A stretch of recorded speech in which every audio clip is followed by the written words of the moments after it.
नमस्कार, news point लेकर हाजिर हूं मैं राजीव। तो राहुल गांधी और कांग्रेस को घेरने के बीजेपी के सारे दांव फेल हो चुके हैं। उसके तरकश में अब ऐसा कोई तीर शायद नहीं बचा जो कांग्रेस को घायल कर सके। इसीलिए अब बीजेपी उन पुराने कांग्रेसियों को मैदान में उतार रही है जो कांग्रेस की सरकार के वक्त सत्ता सुख भोगने के लिए वहां थे और अब सत्ता सुख की खातिर या तो बीजेपी के सदस्य बन गए हैं या पीएम मोदी के मुरीद बन गए हैं। जी हां, ज्योतिरादित्य सिंधिया राहुल गांधी के पुराने साथी थे, लेकिन अब वे बीजेपी में हैं, मोदी सरकार में मंत्री पद संभाल रहे हैं। आज ज्योतिरादित्य सिंधिया ने राहुल गांधी को घेरने के लिए कई आरोप उन पर लगाए और उन्हें लोकतंत्र का ज्ञान दिया। सिंधिया ने कहा कि राहुल गांधी और कांग्रेस पार्टी ने अपनी व्यक्तिगत लड़ाई को लोकतंत्र की लड़ाई बना दिया है। वो राजनीतिक रूप से खुद को प्रासंगिक रखने के लिए जो संभव हो वो कर रहे हैं।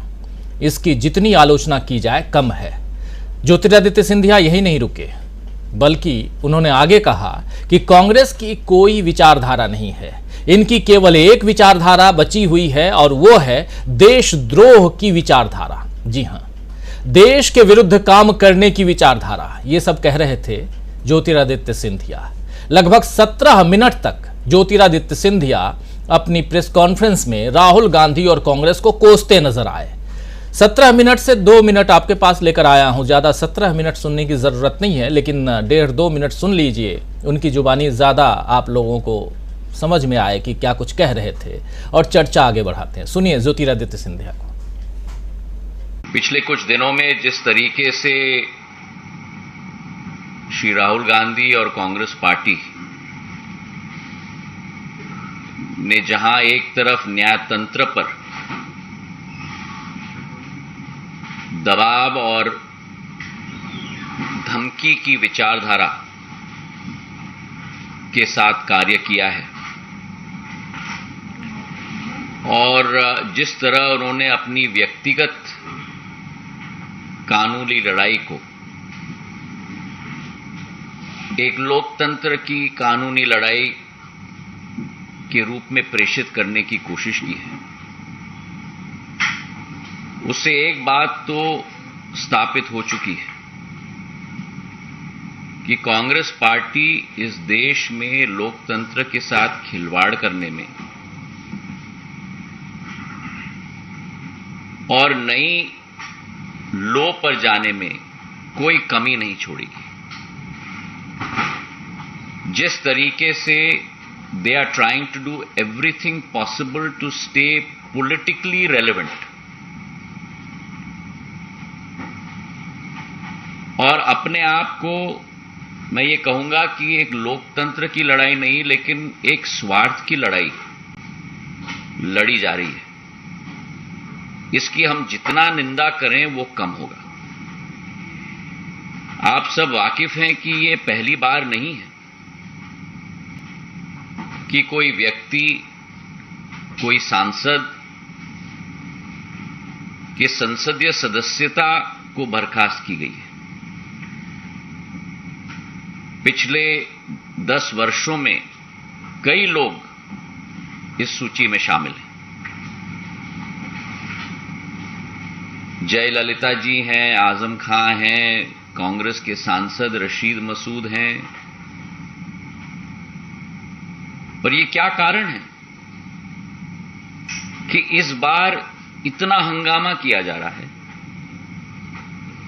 इस बार लोकतंत्र के मंदिर को, हमारे संसद को चलने नहीं दिया जा रहा। क्या कारण है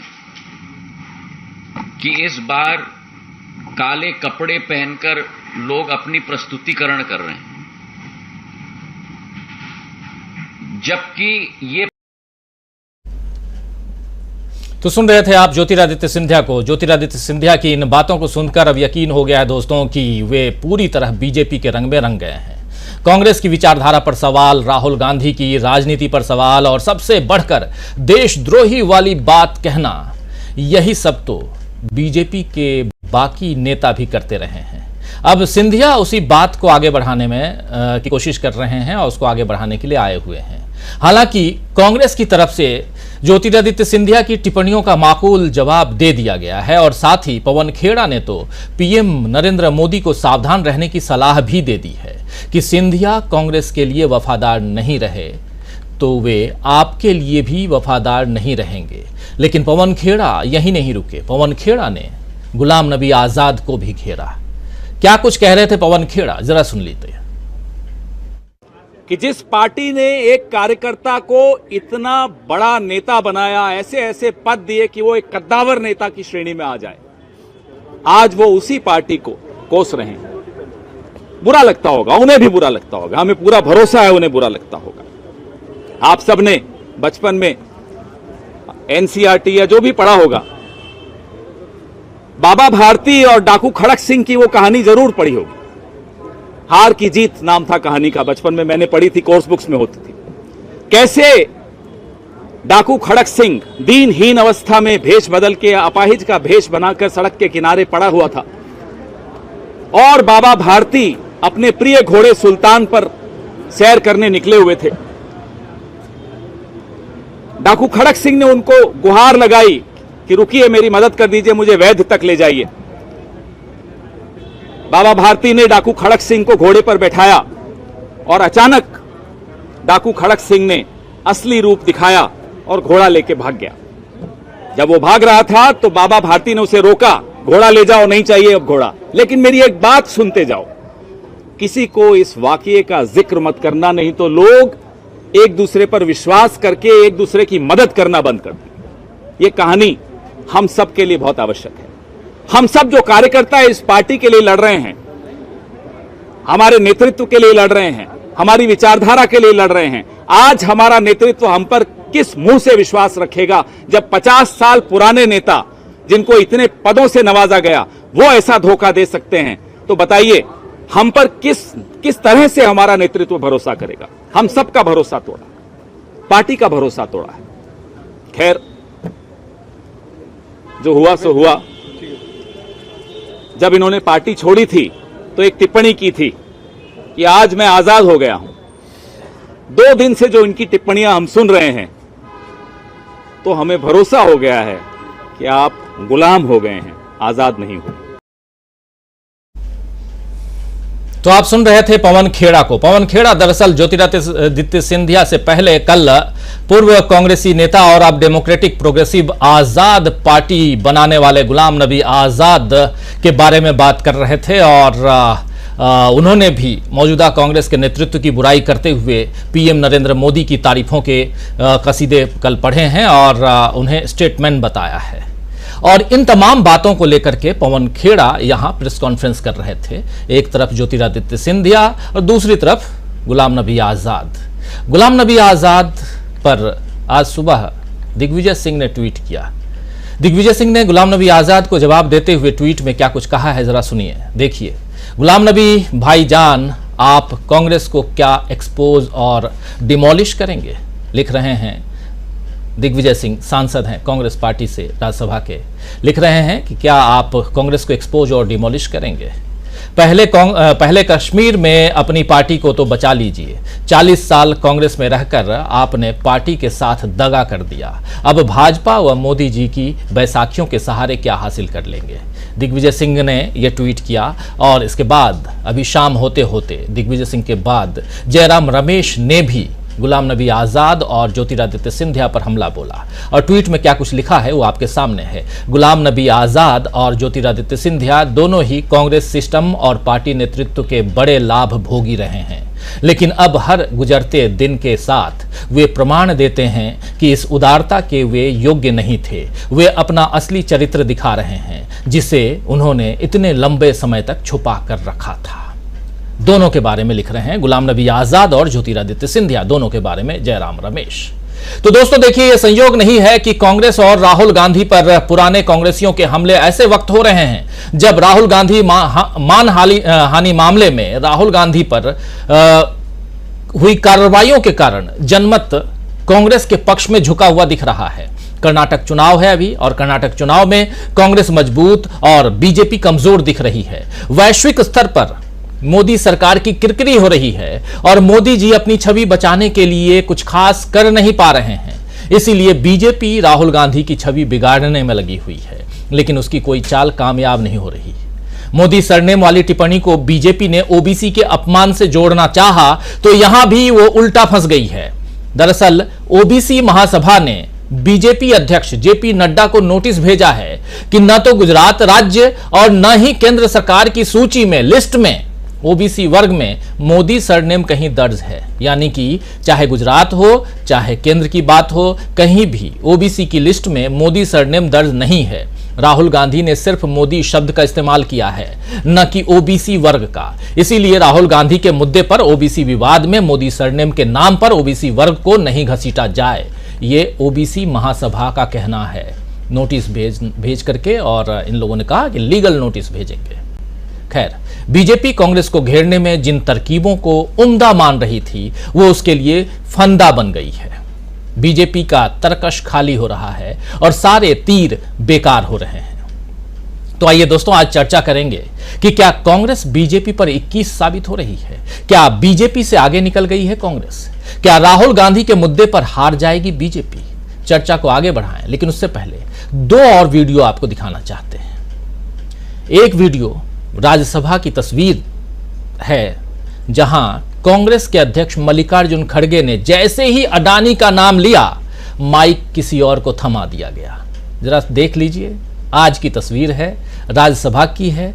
काले कपड़े में, काले लिबास में, आप जान रहे हैं विपक्षी नेता सदन पहुंच रहे हैं। सदन को चलने नहीं दिया जा रहा है। सत्ता पक्ष का कहना है कि विपक्षी नहीं चलने दे रहे हैं। विपक्ष का कहना है कि हम बात करना चाहते हैं, जेपीसी की मांग कर रहे हैं अदानी के मामले पे, लेकिन सत्ता पक्ष सुनने के लिए तैयार नहीं है और सदन की कार्यवाही अगले दिन के लिए स्थगित कर दी जा रही है। देखिए, इसको बहुत गौर से देखिए, इस वीडियो को। बहुत छोटा सा वीडियो है, लेकिन गौर करने की बात यह है कि जैसे अडानी का मामला आता है, सभापति महोदय क्या कुछ करते हैं, देखिए, सुनिए। सर, मैंने जो सुबह से मेरी ये कोशिश रही कि रूल 267 को लेकर मैं इस सदन के सामने चंद बातें रखने के लिए पूरी कोशिश की, लेकिन मेरे बातों का कोई असर इस सदन में नहीं पड़ रहा और सरकार के ऊपर नहीं पड़ रहा। तो मुद्दे यही है कि ये जो अडानी का घोटाला है, और सुनिए, अरे ये जो ज्वाइंट पार्लियामेंट्री कमेटी उसको बिठाइए, हम सभी लोग तैयार हैं। आप आपका बहुमत है,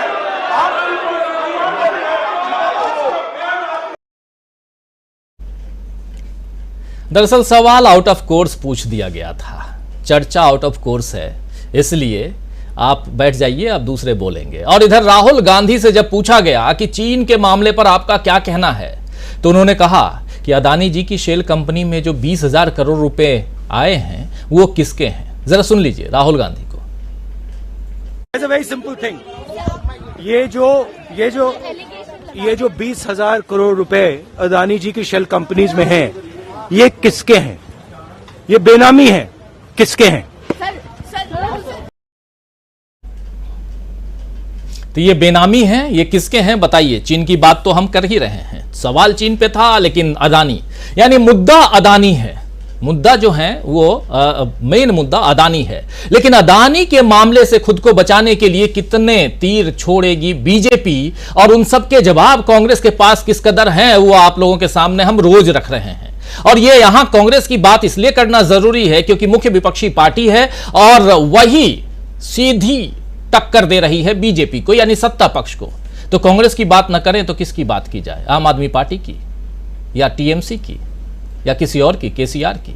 चलिए सबकी बात करेंगे, लेकिन कांग्रेस की बात, और इस बात में हमारे साथ जुड़े हुए हैं कई वरिष्ठ साथी। आइए उन सबसे आपका परिचय करवाता हूं। सीधे हमारे साथ देखिए, इस वक्त 6 वरिष्ठ साथी जुड़े हुए हैं। प्रोफेसर अखिल स्वामी जी हमारे साथ हैं, मीनू जैन जी हमारे साथ जुड़ी हुई हैं, प्रशांत टंडन जी हमारे साथ जुड़े हुए हैं, और प्रोफेसर रविकांत जी हमारे साथ जुड़े हुए हैं। शकील अख्तर जी इधर हमारे साथ स्टूडियो में बने हुए हैं, और साथ में अमलेंदु उपाध्याय जी भी हैं। शकील भाई सीधे आ रहे हैं कांग्रेस मुख्यालय से और कांग्रेस में दो प्रेस कॉन्फ्रेंस, पहले मनीष तिवारी प्रेस कॉन्फ्रेंस के लिए आते हैं एक लंबे अंतराल के बाद, और उनके 1 घंटे बाद आते हैं पवन खेड़ा।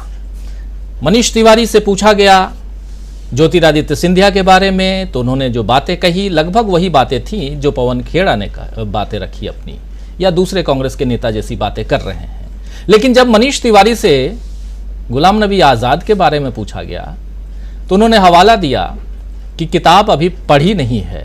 किताब मतलब गुलाम नबी आज़ाद की एक नई किताब आ रही है, किताब का नाम है आज़ाद, उसको पढ़ने के बाद वो जवाब देंगे मनीष तिवारी जी। इसीलिए शायद उनके बाद पवन खेड़ा को आकर के जवाब देना पड़ा।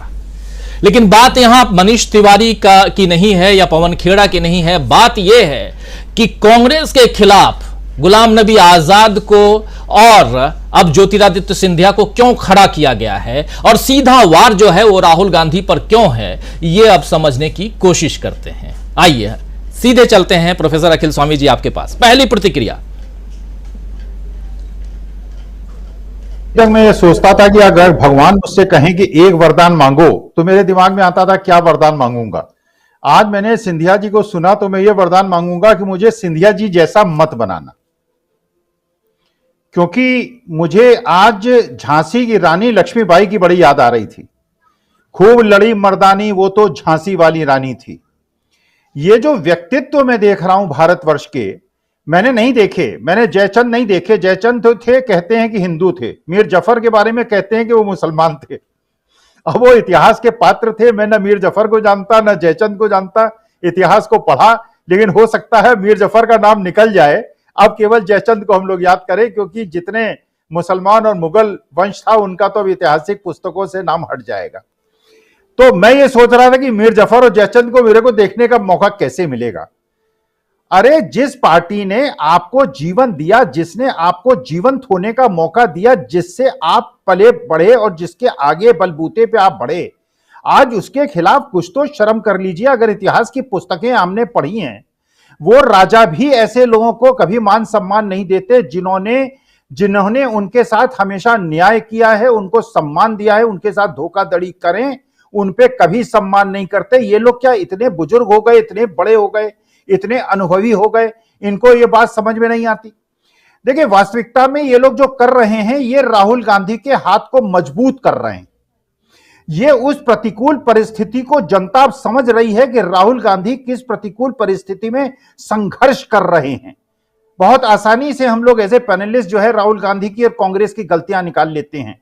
जहां पे ईडी, सीबीआई, इनकम टैक्स सारे आपके पीछे पड़े हों, और जहां इस प्रकार के लोग हो जिनको आपने पल्लवित किया है, जिनको आपने पाला पोसा है, वो आपके खिलाफ षड्यंत्र करके आपके पीठ पे छुरा। हमने शिवाजी के बारे में सुना था कि शिवाजी जब गले मिलने गए थे, वो कौन खान साहब थे, मेरे को तो उनका नाम भी याद नहीं, इतिहास का मैं छात्र नहीं हूं, तो गले मिले थे तो उन्होंने अपने जो हाथ में हथियार लिया था शिवाजी ने, क्योंकि जानते थे कि पीठ पे छुरा वो भोग देगा। लेकिन इतना राहुल गांधी नहीं समझ पाए कि ये जो इस प्रकार के शत्रु आपने पाल रखे हैं, जो केवल देश का नाश करने पे उतारू हो गए हैं। आप देखिए, आप इतिहास की पुस्तकें बदल देंगे। अडानी जी का नाम लेना अनपार्लियामेंट्री वर्ड है क्या? अडानी, गौतम बड़े अडानी जो है अनपार्लियामेंट्री वर्ड है। जहां राज्यसभा में उसमें बात होती है, उसमें बात करना बंद कर दिया जाता है। अरे अडानी जी ऐसे कौन से महान व्यक्तित्व हैं, ऐसे कौन से हैं कि उनका नाम लेना जो है एक प्रकार से आप उनका उल्लेख नहीं कर सकते राज्यसभा और लोकसभा में। तो देखिए, बिल्कुल हम ऐसी चीजें देख रहे हैं जो मैं अपनी इस उम्र में देखना नहीं चाहता था, और अंतिम पड़ाव में वो चीजें देख रहा हूं जो मैंने अपने जीवन के पहले 66-65 साल नहीं देखा। पिछले 5-6 साल से मैं देख रहा हूं जिस तरह का पराभव हमारे धर्म पे, हमारे समाज पे, हमारे देश पे, हमारे देश की छवि पे जिस प्रकार से कुठाराघात हो रहा है। और एक साहब थे जिनके लिए कन्वेंसिंग की गई थी, अब की बार ट्रंप सरकार, आज ट्रंप साहब तो अंदर चले गए। अब तो बाइडेन फोन करके कहेंगे कि यार तुम जिसे सरकार बना रहे थे वो तो जेल के अंदर चले गए।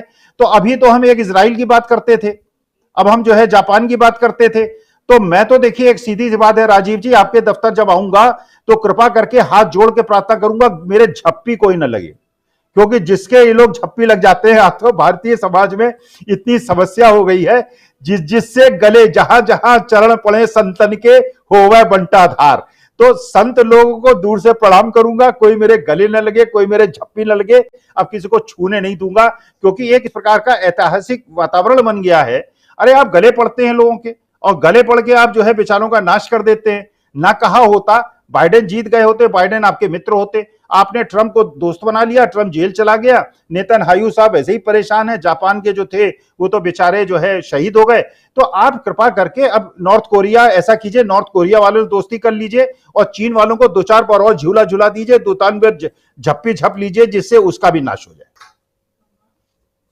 बिल्कुल, बहुत सारी बातें आप रख रहे हैं, बहुत इंपॉर्टेंट बातें होती हैं आपकी, और इसलिए पहला कमेंट आपके पास लेकर के आता हूं कि कम से कम क्या कुछ चल रहा है और उसका दूसरा पहलू जो है वो समझें, और धीरे धीरे हम आगे बढ़ते हैं। मीनू जी, आपके पास आना चाहता हूं, क्या ये ज्योतिरादित्य सिंधिया का आना और इधर गुलाम नबी आजाद का हमला, ये दोनों क्या अब ये आखिरी जो कहते हैं नहीं कि ब्रह्मास्त्र जो है वो अब छोड़ दिया गया, सब कुछ कह दिया गया? देखिए क्या क्या नहीं, राहुल गांधी ने जैसा घेरा, ये 4000 किलोमीटर की लगभग यात्रा, और उसके बाद से जैसे बीजेपी घिरी हुई है और उससे अभी तक बाहर नहीं निकल पाई। बीजेपी लगातार अभी कई चैनलों पर बिल्कुल प्रायोजित ढंग से लग रहा है कि राहुल गांधी को फिर से डिफेम करने की कोशिश हो रही है, लेकिन उन सब से भी अगर पार नहीं पाया गया तो ये किताबें लिखवाने का जो तरीका है ये आज का नहीं है, ये पुराने जमाने से। आप देखिए संजय बारू साहब भी किताब लिखे थे मनमोहन सिंह के खिलाफ, उनके ही थे मीडिया एडवाइजर, और वहां से लेकर के अब तक, अब तो गुलाम नबी आजाद जो आता है वही एक किताब लिख डालता है, उसमें एक चैप्टर जरूर रहता है गांधी परिवार का, और वहीं से शुरुआत हो जाती है। बहुत सारी किताबें आप पढ़ी होंगी ऐसे लोगों के, मैं तो छूता भी नहीं हूं, सच बताऊं तो उतना ही पढ़ लेता हूं कि लिखा क्या है, क्योंकि उसके अलावा कुछ है नहीं। पूरा स्पॉन्सरशिप तो उसी की थी, थोड़ा बहुत मार्केटिंग समझता हूं तो इसलिए उस स्पॉन्सर्ड पेज को पढ़ने की कोशिश करता हूं, और यहां जो स्पॉन्सर्ड पेज है वो आजाद किताब में आजाद साहब जो लिखते हैं वो है, लेकिन उस पर मनीष तिवारी उनके जो पुराने दोस्त हैं वो कहते हैं कि अभी पढ़ूंगा तब बताऊंगा। इसलिए शायद प्रेस कॉन्फ्रेंस करना पड़ता है कांग्रेस को दोबारा, और आना पड़ता है मीडिया सेल के चीफ को, और वो कहते हैं यानी पवन खेड़ा साहब वो जो बातें कह रहे थे आप सबके सामने। आपकी प्रतिक्रिया?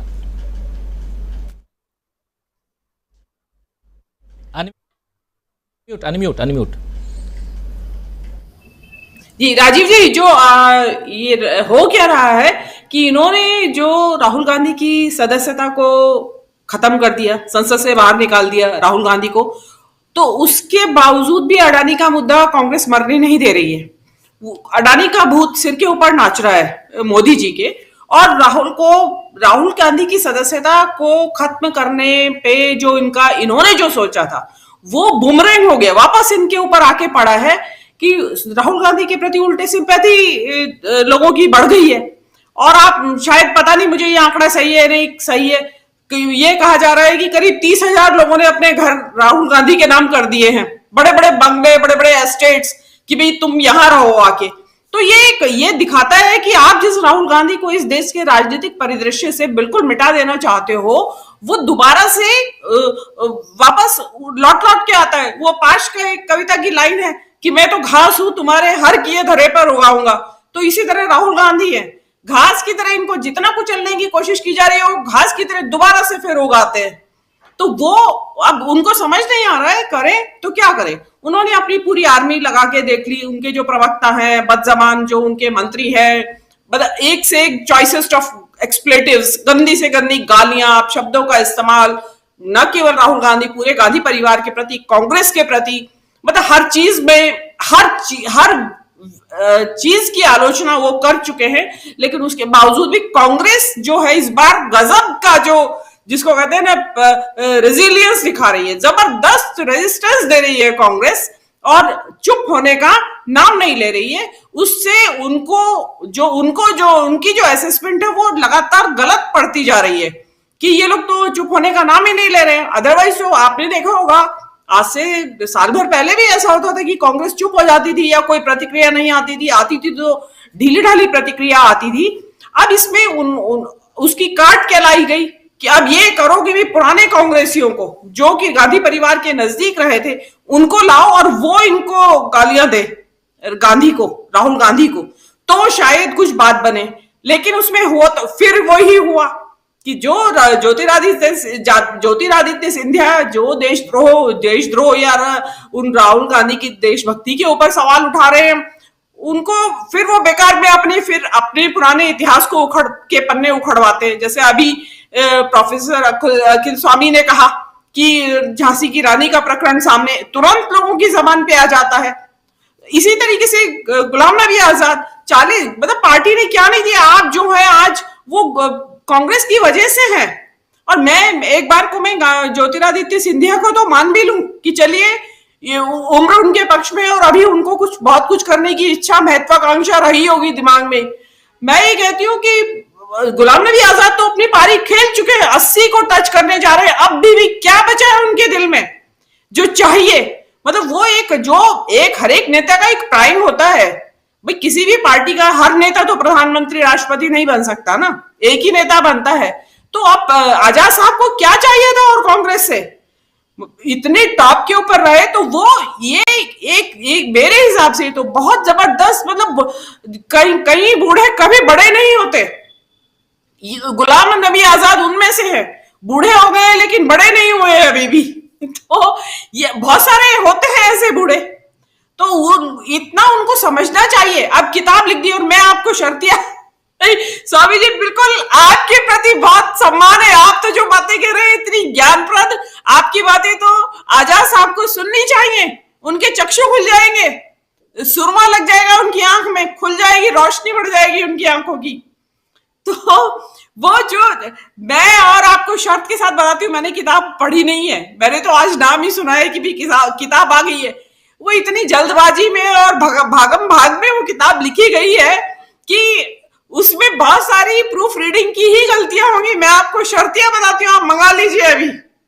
तो और आप देखिए बीजेपी के जो भी इस तरह के काम होते हैं उनमें सब में इस तरह की तथ्यात्मक गलतियां, प्रूफ रीडिंग की गलतियां। आप ध्यान कीजिए, एक जवाहरलाल नेहरू का लेटर है कि उन्होंने उस वक्त ब्रिटेन के प्राइम मिनिस्टर एटली को लिखा था आजादी के टाइम। उसमें इतनी गलतियां हैं कि मतलब इंग्लिश की, नेहरू जो ईटन हैरो से पढ़े हुए हैं वो ग्रामर की मिस्टेक्स कर रहे हैं उसमें, उनके सिग्नेचर गलत, वो डेट का डालने का तरीका गलत, टाइपिंग का फॉन्ट गलत। तो वो चीज, और आप ये किताब देख लीजिएगा, आप वापस ना मंगवानी पड़े कहीं, अभी तो लॉन्च कर दी है और पता चला फिर शेल्फ से वापस की गई है। तो ये चीजें सोचने वाली चीजें हैं। मतलब ऐसी क्या आफत आ गई कि मतलब आप कांग्रेस की आलोचना करने के लिए इतने उतावले हुए जा रहे हैं बीजेपी वाले कि किताब लिख डाली, आनंद फानन में लिखवा डाली आजाद साहब से। तो ये चीजें बहुत मतलब बचकाना अटेम्प्ट हो रहे हैं। देखिए ये सीधे ये तो बातें एक तरफ है, ये मोदी जी की बौखलाहट बताती है। मोदी जी कितना घबराए हुए हैं। वो किसी भी तरीके से, जैसे बिल्ली होती है, वो कबूतर होता है आंखें बंद करके, कि किसी भी तरीके से ये अडानी यहां से निकल जाए, पब्लिक की मेमोरी से कांग्रेस को, भगवान करे कांग्रेस भूल जाए, किसी तरह अडानी का नाम भी भूल जाए। तो उसके लिए वो ये लग रहे हैं उसमें। अब देखिए ये किसी भी एक्सटेंट तक जा सकते हैं। अब किस एक्सटेंट तक जाएंगे वो तो अभी समय बताएगा, क्योंकि इनकी धूर्तता और मक्कारी और चालाकी का कोई इंतहा नहीं है। तो अब ये देखने वाली बात होगी कि होगा क्या। मेरा यही कहना है गुलाम नबी आजाद और सिंधिया के ऊपर, और तो क्या कह सकती हूँ मैं। बिल्कुल सही कह रही हैं आप। और किताब अभी लॉन्च नहीं हुई है, किताब अभी लॉन्च होगी तो धूमधाम से करेंगे लॉन्च, बिल्कुल, क्योंकि सरकार उनकी है भाई। और मतलब मोदी जी के घोर कट्टर समर्थक हैं गुलाम नबी आज़ाद साहब, तो धूमधाम से ही होगी। और अपने बंगले में भी शायद कर सकें, क्योंकि बंगला तो उनके पास है ही, और किस्सा तो बंगला का है, और इसलिए भी तो बंगला से लेकर शायद ताज होटल तक जहां भी करें। लेकिन उससे इतर जरा समझना चाहता हूं, यहाँ स्टूडियो में शकील अख्तर जी हमारे साथ बने हुए हैं, और शकील भाई आपसे समझना चाहता हूं कि जो चल रहा है आज, ज्योतिरादित्य सिंधिया को आज अचानक आकर प्रेस कॉन्फ्रेंस करने की क्या सोची? जो मैं शुरुआत में जो अपनी बात रख रहा था, क्या वही है कि तर्कश के सारे तीर निकाल करके और सबका निशाना जो है राहुल गांधी पर लगा करके किसी भी तरह से ये अदानी के मुद्दे से राहुल गांधी को, क्योंकि जो अभी मीनू जी भी कह रही थी, फिर प्रोफेसर अखिल साहब भी कह रहे थे कि देखिए बात अंदर हो, यानी सदन के अंदर हो, सदन के बाहर हो, राहुल गांधी को अंदर रखिए या बाहर रखिए, राहुल गांधी एक ही बात कह रहे हैं और वो बात है अदानी। और यहाँ अदानी से बचने के लिए आप गुलाम नबी को लेके आ रहे हैं, आप सिंधिया को लेके आ रहे हैं, आप कल को कुछ और करेंगे, लेकिन सामने चुनाव है और चुनाव में परिस्थितियां तो अच्छी दिख नहीं रही हैं। क्या कहेंगे? देखिए राजीव जी, बड़ी समस्या है कि पहले आज़ाद पे बात करें या सिंधिया पे, लेकिन आपने कहा सिंधिया की बात करी है। देखिए सिंधिया जो हैं वो इस वक्त जो खेल रहे हैं वो मध्य प्रदेश की राजनीति को लेकर खेल रहे हैं। उनकी जो सबसे बड़ी महत्वाकांक्षा है वो है मध्य प्रदेश का मुख्यमंत्री बनना, जो उनके पिताजी माधवराव सिंधिया जी भी नहीं बन पाए थे। बहुत बड़े नेता थे, हम कहते हैं, सब कहते हैं, मगर वो कभी भी मध्य प्रदेश के मुख्यमंत्री नहीं बन पाए। तो अब स्थिति वहाँ पे ये है कि करीब 18 साल हो गए हैं शिवराज सिंह चौहान को वहाँ मुख्यमंत्री रहते हुए, और अब उनके पास कुछ नया करने को नहीं है। राहुल गांधी ने वहाँ इंदौर में जब यात्रा पे थे तो उन्होंने कहा था कि हम मध्य प्रदेश जीत रहे हैं। उन्होंने ये भी कहा था एक सवाल के जवाब में कि सिंधिया को वापस नहीं लेंगे क्योंकि इन्होंने पैसे लेके कांग्रेस की सरकार गिराई है। तो एक तो सिंधिया उसका बदला ले रहे हैं कि जो राहुल ने कहा था कि मैं सिंधिया को वापस नहीं लूंगा, बड़ी सख्त बात कही थी इंदौर में, उन्होंने प्रेस कॉन्फ्रेंस में कही थी। और दूसरे उनको इस बात की संभावनाएं दिख रही हैं कि बीजेपी कांग्रेस का मुकाबला करने के लिए एक नए चेहरे को ला सकती है और वो नया चेहरा मैं हो सकता हूं। तो इसलिए वो जो हैं राहुल गांधी के ऊपर व्यक्तिगत हमले कर रहे हैं, जो इससे पहले जब से वो बीजेपी में गए हैं कभी नहीं किए।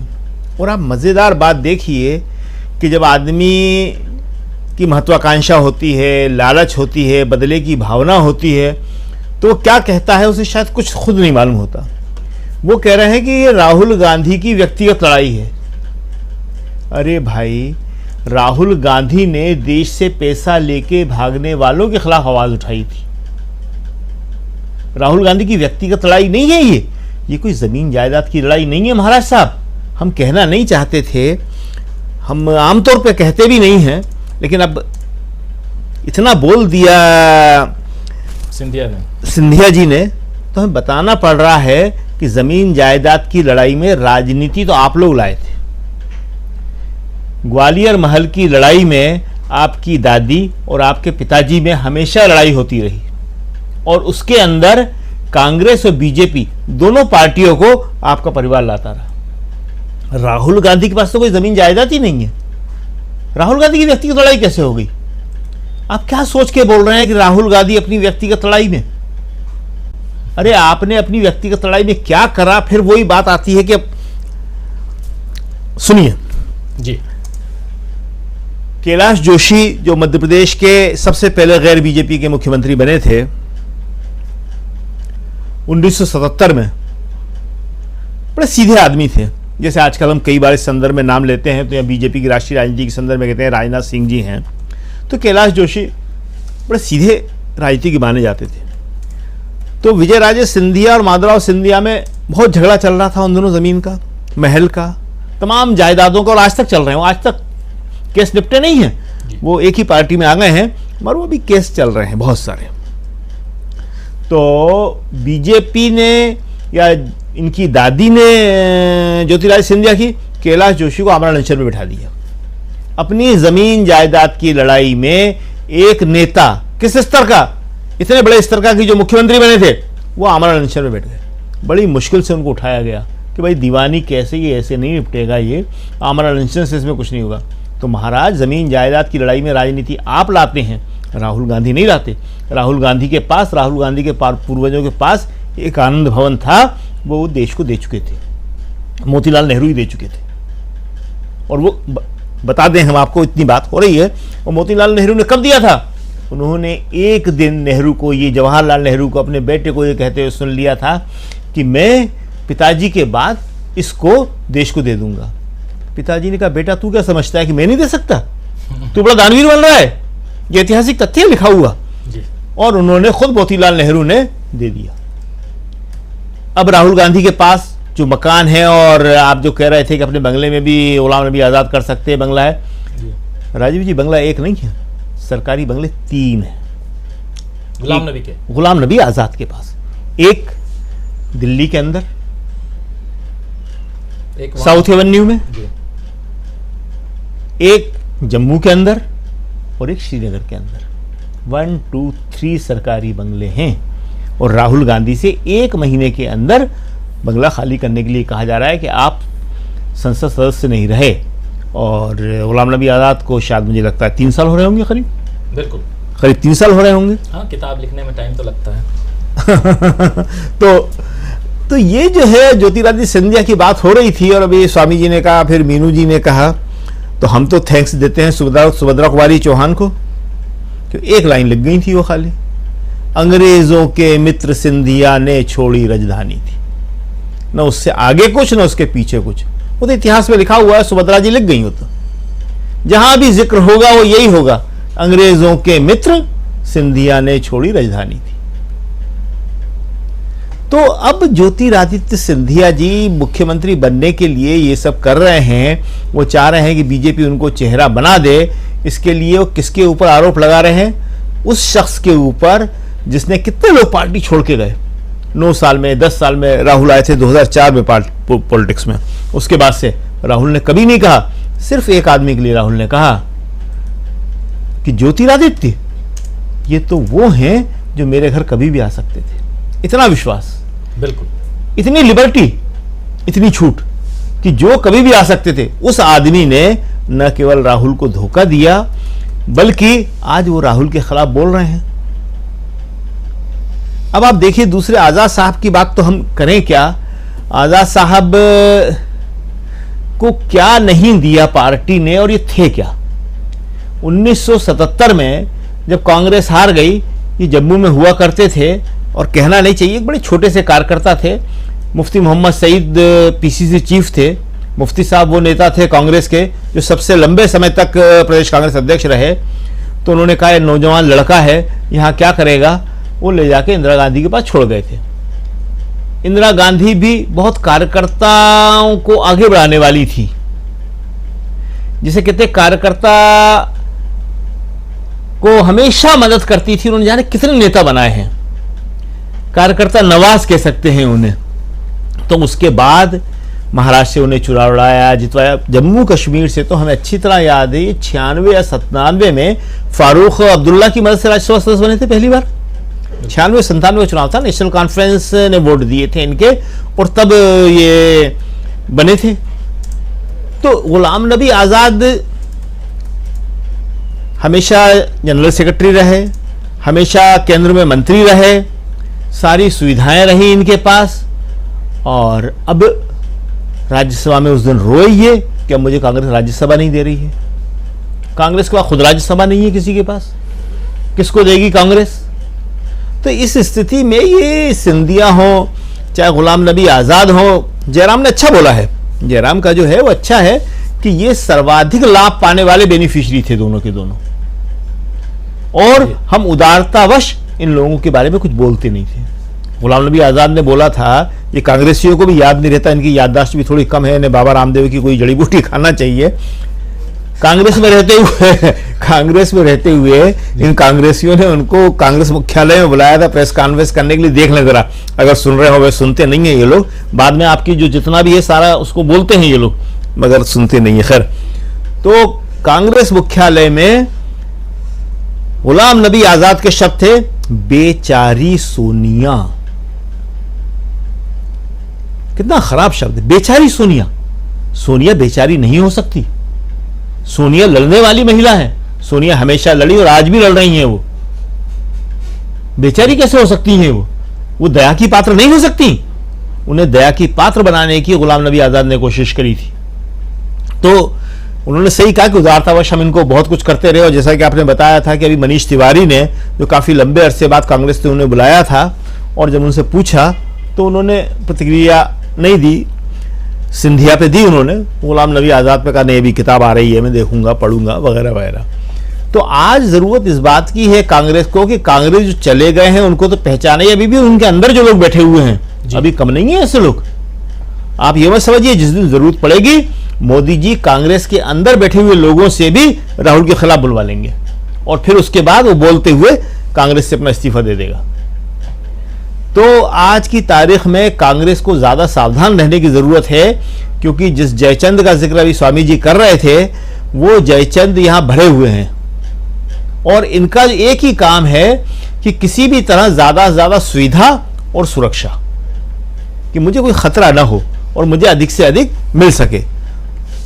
तो सही कह रहे हैं। तो ये आज की स्थिति है और इसीलिए आजाद और सिंधिया बोल रहे हैं कि उन्हें अभी बहुत कुछ चाहिए, इनका लालच जो है भी खत्म नहीं हुआ है। जी बिल्कुल बिल्कुल सही कह रहे हैं। और लालच खत्म नहीं हुआ है, लेकिन यहाँ परिस्थितियाँ जो हैं वो ऐसी हैं कि ज्योतिरादित्य सिंधिया भी आज सामने आते हैं और कल से गुलाम नबी आज़ाद जो हैं वो हमलावर दिखाई दे रहे हैं। क्या राहुल गांधी नाम का जो शख्स है वो इतना ज़्यादा परेशान कर रहा है बीजेपी को, और वो बार बार जो सवाल कर रहा है कि ये 20,000 करोड़ रुपए किसके हैं, वो जो सवाल कर रहा है कि मोदी जी और अदानी जी आप दोनों के संबंध क्या हैं, ये रिश्ता क्या कहलाता है, क्या यही मात्र है या कुछ और है। जरा आना चाहता हूं प्रोफेसर रविकांत जी आपके पास। सामने चुनाव है, कर्नाटक का चुनाव बहुत इंपॉर्टेंट चुनाव है, नजरें तो कहीं ना कहीं टिकी होंगी और ये जो कुछ भी चल रहा है इसको लेकर के कर्नाटक की तरफ भी देखने की कोशिश तो सारी पार्टियां कर रही होंगी। लेकिन ऐसे में यहां दिल्ली में जो कुछ चल रहा है, क्या ये चुनाव के कारण हो रहा है, जो अभी चुनाव है उसके कारण, या 2024 के चुनाव? देखिए सियासत तो है ही, और लेकिन जरा आपके नजरिए से समझना चाहता हूं, या क्या राहुल गांधी ने इतना कस के घेर लिया है, दबा दिया है कि ये जो कुलबुलाहट है उसमें अलग अलग तीर छोड़े जा रहे हैं? किस रूप में देखा जाए? ये राजीव जी बिल्कुल निश्चित तौर पर, और ये हम लोग जानते हैं कि जब से भारत जोड़ो यात्रा शुरू हुई है, राहुल गांधी के प्रति विश्वास और लोगों का कनेक्ट ये बराबर बढ़ा है। हजारों की भीड़ हम लोगों ने राहुल गांधी के साथ चलते हुए देखी है, लाखों लोग उनमें विश्वास व्यक्त कर रहे हैं, और तब से लेकर के अब तक भारतीय जनता पार्टी राहुल के मजबूत होते व्यक्तित्व का मुकाबला उनको सूझ नहीं रहा है। और जो सवाल राहुल गांधी उठा रहे हैं, अडानी और मोदी के बीच के रिश्ते क्या है, अडानी 617वें स्थान से आगे बढ़कर के दुनिया के दूसरे नंबर के अमीर कैसे हो जाते हैं, कौन सा जादू किया जा रहा था, ये जो सवाल है सीधे सरकार पर करप्शन का जो आरोप है, उस आरोप का जवाब न दे करके राहुल गांधी की छवि को फिर से डिफेम करने की पूरी कोशिश हो रही है। लेकिन जितने आरोप लगाए जा रहे हैं, राहुल गांधी का मजाक भी बनाया गया, राहुल गांधी के उसको मानहानि के मुकदमे में सजा भी हुई, फिर उनका बंगला खाली कराने का आदेश हुआ। तो परेशान करना और कांग्रेस पार्टी को उलझाए रखना, ये बड़ी रणनीति है इस समय, क्योंकि कर्नाटक का चुनाव है और हम लोग जानते हैं कि भारत जोड़ो यात्रा में राहुल गांधी दक्षिण भारत में अपार लोकप्रियता के साथ चल रहे थे और उसका सीधा प्रभाव कर्नाटक के चुनाव पर पड़ते हुए दिख रहा है। ये सर्वे भी कह रहे हैं, हालांकि सर्वे पर हम लोगों का उतना भरोसा नहीं है, लेकिन जो वहां से निकल करके निष्कर्ष आ रहे हैं, अगर उसकी ट्रेंडिंग को ही समझा जाए तो बीजेपी मुश्किल में है और दक्षिण भारत में केवल और केवल कर्नाटक उसके पास है। अगर कर्नाटक भी उसके हाथ से निकल गया तो कांग्रेस पार्टी तो मजबूत होगी ही, भारतीय जनता पार्टी सीधा उत्तर भारत तक और नॉर्थ ईस्ट तक सीमित हो जाएगी। तो एक बड़ा झटका लगेगा, न सिर्फ उसकी चुनावी रणनीति पर बल्कि नैरेटिव के स्तर पर भी, क्योंकि चाहे हिमाचल प्रदेश में उनका चुनाव हारना हो या नॉर्थ ईस्ट के मिजोरम में हारने के बाद उस व्यक्ति के साथ सरकार बनाना हो जिसको वो कह रहे थे कि भारत का सबसे करप्ट व्यक्ति है, केवल 2 सीटों के बाद भी उन्होंने वहां पे अपनी सरकार में वो शामिल हुए। लेकिन नैरेटिव क्या बना कि भारतीय जनता पार्टी जीती, जबकि असलियत हम लोग जानते हैं कि पिछले प्रदर्शन की अपेक्षा भारतीय जनता पार्टी कमजोर हुई। लेकिन नैरेटिव बनाने में बीजेपी का कोई मुकाबला नहीं। लेकिन कर्नाटक अगर वो हारते हैं तो ये नैरेटिव बदलेगा, और नैरेटिव जब बदलेगा तो इसकी धमक 2024 के चुनाव तक जाएगी। बीच में मध्य प्रदेश का भी चुनाव है, छत्तीसगढ़ का चुनाव है, राजस्थान का चुनाव है, और वहां पे भी ये माना जा रहा है कि कांग्रेस की पोजीशन 21 है। तो ऐसे में बीजेपी की बौखलाहट समझ में आ रही है, बीजेपी की मुश्किल समझ में आ रही है, और अब उन्होंने कांग्रेस के भीतर से जो लोग निकल करके बीजेपी में गए या अलग गए, उनको लगाया है मोर्चे पर। ये किताब जो आ रही है, इस किताब में एक चैप्टर कहां से लिखा गया होगा, कहां से उसको एडिट किया गया होगा, या एडिट ना कहे कहां प्रूफ किया गया होगा।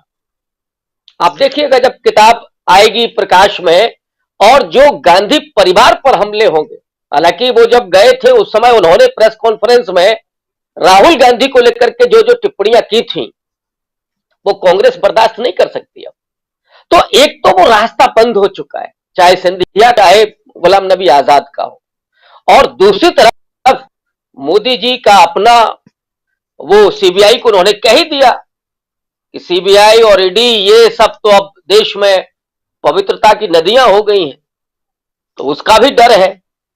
तो डर और जो राजनीतिक करियर खत्म होने का जो पूरा स्पेस वहां बन गया है, उससे चाहे वो गुलाम नबी आजाद हो या सिंधिया हो, और सिंधिया की अपनी महत्वाकांक्षा भी, उससे ये दोनों ही परेशान।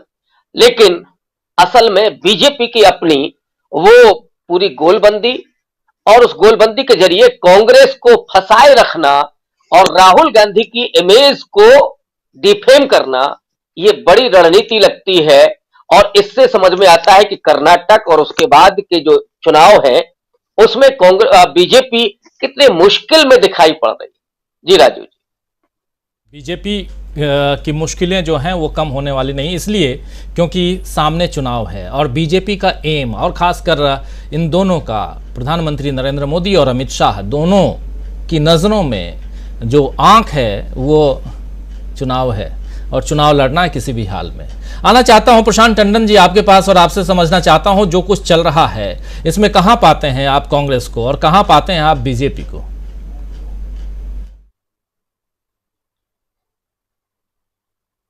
हाँ, अभी शकील जी सिंधिया जी की जमीन जायदाद की बात कर रहे थे,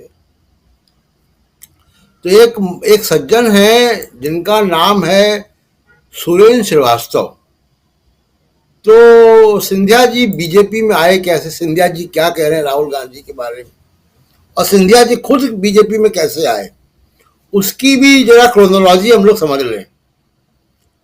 सुरेंद्र श्रीवास्तव नाम के एक आदमी ने कंप्लेंट दर्ज की जमीन की खरीद बेच में कि कागजात के साथ घपला हुआ है, और वो कंप्लेंट पुरानी कंप्लेंट थी। बाद में वो कंप्लेंट निरस्त हो गई, इकोनॉमिक ऑफेंस विंग में गई। उसके बाद वो कंप्लेंट वापस आई, और वो कंप्लेंट वापस आई और वो फिर खुली उस पर फाइल इकोनॉमिक ऑफेंस विंग में। और जिस दिन कमलनाथ की सरकार गिरी, उसी दिन वो कंप्लेंट भी बंद हुई इकोनॉमिक ऑफेंस विंग में।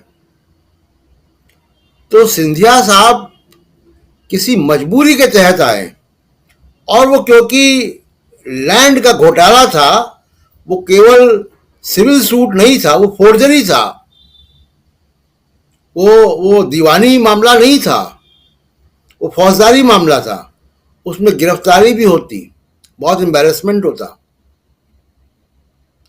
तो बीजेपी जिस तरीके से करती रही है, वो वही डोरे बीजेपी ने इनके ऊपर भी डाले, और वो मुकदमों की या ईडी की या सीबीआई की इस तरीके के घोटालों की पिस्तौल इस तरीके के नेताओं के कनपट्टी पे हमेशा रहती है,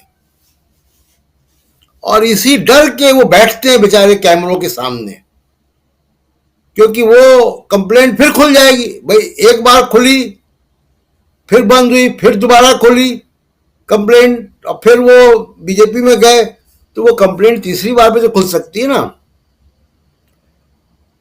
तो ये जो सिंधिया जी का या गुलाम नबी आजाद के बारे में बहुत सारी बातें हो गई।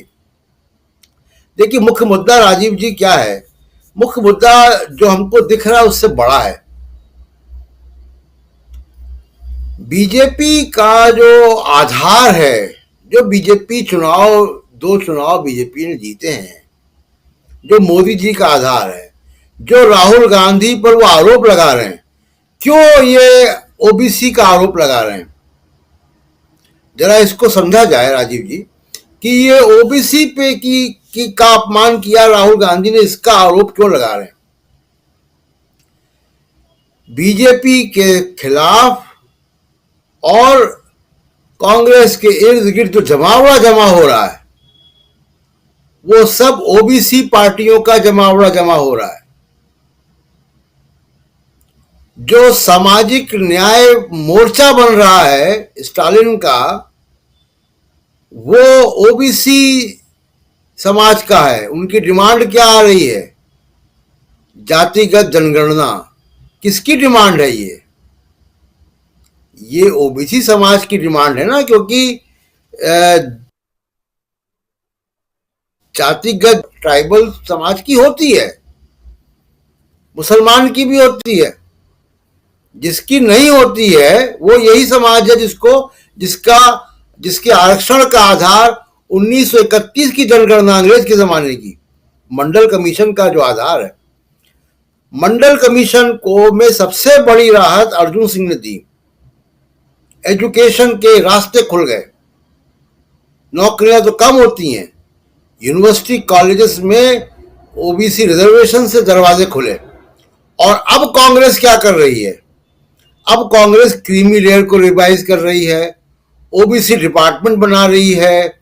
ओबीसी के आज ही शरद यादव की बेटी, उनका नाम है सुभाषिनी यादव, सुभाषिनी यादव की प्रेस कॉन्फ्रेंस हुई है आज ही। और राजीव जी, उसमें ओबीसी से संबंधित तमाम सारे फैसले लिए गए हैं, जिसमें कास्ट सेंसस की मांग है कि अगर चुनाव जीतेंगे 2024 में तो कास्ट सेंसस कराएंगे। मोदी साहब अभी तक इसमें कमिटमेंट नहीं दे पाए हैं और इसी डर से 2021 में सेंसस जो है वो ड्यू था और 2023 में हम आ गए, सेंसस नहीं हो पाया। राजीव जी, पहला मौका है भारत में, आजाद भारत में, जब सेंसस नहीं हुआ है। युद्ध के समय भी सेंसस हुए हैं।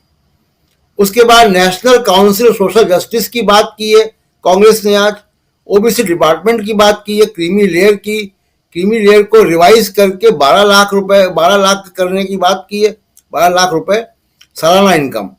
और ईडब्ल्यूएस कोटा में सबसे बड़ी बात, इकोनॉमिक वीकर सेक्शन का जो 10% कोटा है, उसमें ओबीसी एसटी बाहर रखे गए हैं। वो केवल सवर्णों को लिए रिजर्व किया गया है। उस पे कांग्रेस ने कहा है कि हम सबको लाएंगे, ओबीसी एससी एसटी भी उसमें इकोनॉमिक वीकर सेक्शन में गिने जाएंगे। ये असली देखिए दर्द वहां हो रहा है कि जो बड़ा आधार है 52% है पॉपुलेशन का, और वो तो अगर जाति जनगणना अगर हो जाए तो वो 52 से भी ज्यादा है, मेरा मानना है। तो वो है दिक्कत की बात, इसलिए सारा कुछ हो रहा है। और कर्नाटक, दूसरी बात राजीव जी, आखिरी बात कह के अपनी बात खत्म करूंगा कि कर्नाटक के इलेक्शन पे हम लोगों को ध्यान से देखना होगा रिजल्ट। पहला मौका होगा जब राहुल गांधी की भारत जोड़ो यात्रा का पॉलिटिकल इंपैक्ट हमको दिखाई देगा, क्योंकि छोटे मोटे इलेक्शंस हुए अभी, उनमें वो रूट में नहीं थे भारत जोड़ो यात्रा के। ये भारत जोड़ो यात्रा के रूट का वो है स्टेट। 24 दिन वहां भारत जोड़ो यात्रा रही है, वहीं पे बारिश में राहुल गांधी भीगे थे। और ये अगर कांग्रेस वहां पे रिजल्ट अच्छा आता है, उसका इंपैक्ट दिखाई देता है, तब उनकी असली परेशानी होगी। तब उनको बहुत सारे सिंधिया और गुलाम नबी आजाद ढूंढ ढूंढ के दो पोस्ट के खड़े करने पड़े करेंगे। तो दिक्कत वहां है। और बाकी तो अडानी और वो सारा कुछ तो अपनी जगह है ही है, लेकिन जो असली दिक्कत है कि वो जो जमीन खिसक रही है आधार की, और जो बात मैं बार बार कहता हूं कि बीजेपी ने और आरएसएस ने इनको दुनिया बड़ा चतुर समझती है, लेकिन 9 साल मैं कहूंगा कि वेस्ट किए कि आपने साउथ में एक्सपेंशन नहीं किया। बीजेपी आज हिंदी बेल्ट की पार्टी है, और हिंदी बेल्ट में अगर फिर वो हो गया कि मिले मुलायम काशीराम वाला मामला, तो फिर हवा में उड़ जाएंगे। तो एक ही थूनी पे छप्पड़ लगाने का जो रिस्क है, वो बड़ा रिस्क बीजेपी ने, आरएसएस ने लिया है कि साउथ में गए नहीं, आप हिंदी का दही जमाने की कोशिश कर रहे हैं, वो नहीं जमेगा। हिंदू हिंदुस्तान से आप हिंदी बेल्ट के बाहर नहीं जा पाएंगे। जो पश्चिम में बीजेपी का आधार था, उसमें आधा हो गया है शिवसेना के बाहर जाने से। तो आधार भौगोलिक तरीके से और सामाजिक स्थिति दोनों तरीके से आधार को चुनौती हुई है, और परसेप्शन तो अडानी और तमाम चीजों की वजह से नीचे गया ही गया है। उसमें ये हारे हुए कैंडिडेट, ये जमीन घोटालों से बचे हुए लोग, ये कश्मीर के रहने वाले जो महाराष्ट्र चुनाव लड़ते रहे और कांग्रेस के दम पे आते रहे लोकसभा में, ये इस समस्या का निदान नहीं है। ये छोटे लोग हैं, इसकी समस्या बड़ी है बहुत। राजीव जी बिल्कुल। और सबसे बड़ी बात कि हिंदी का दही जमाने की कोशिश आप करेंगे और दक्षिण में जो अभी आप कह रहे हैं, तो उससे काम नहीं चलने वाला। दक्षिण का एक राज्य कर्नाटक, और उस राज्य में अगर आपकी इस बार नहीं चली, बीजेपी के लिए कह रहे हूं, और अगर ऐसा नहीं हुआ तो फिर क्या होगा। और उत्तर भारत में आप बहुत मजबूत आज की तारीख में नहीं हैं, ये भी ध्यान रखिए। बिहार की स्थिति आपके हाथ से निकल चुकी है, बिहार के हालात जो हैं आप संभाल नहीं पाएंगे, ये भी तय मानिए। चाहे जो भी वहाँ जितना जो कुछ हो रहा है, लेकिन फिर भी वहाँ जो पार्टियाँ आपके खिलाफ हैं वो बहुत मजबूती के साथ फाइट कर रही हैं।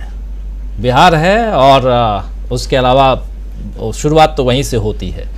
खैर, लेकिन इधर दूसरी तरफ हम देखें तो आप बिल्कुल सही कह रहे थे प्रशांत टंडन जी कि राहुल गांधी वहीं पर भीगे थे, और वहीं से उनका जो चेहरा, उनकी जो तस्वीर थी पूरी दुनिया में फैली थी, जिसमें वो भारत जोड़ो यात्रा के दौरान जब भाषण दे रहे थे, और भारी बारिश में उनका भाषण जो है वो वायरल हुआ था।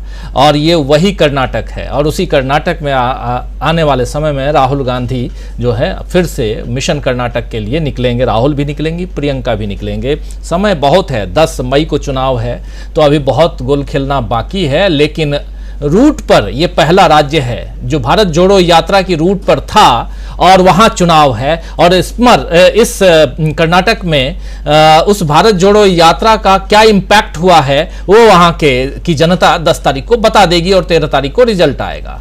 अमलेंदु उपाध्याय जी, क्या यहीं से ये डर की शुरुआत हो रही है? क्योंकि देखिए, भारत जोड़ो यात्रा में जैसे राहुल गांधी के कदम आगे बढ़ते गए, वैसे वैसे सत्ताधारी दल के सामने जो है वो एक भय, एक डर वो दिखता गया, और इसीलिए शुरुआत से ही राहुल गांधी पर बीजेपी हमलावर रही।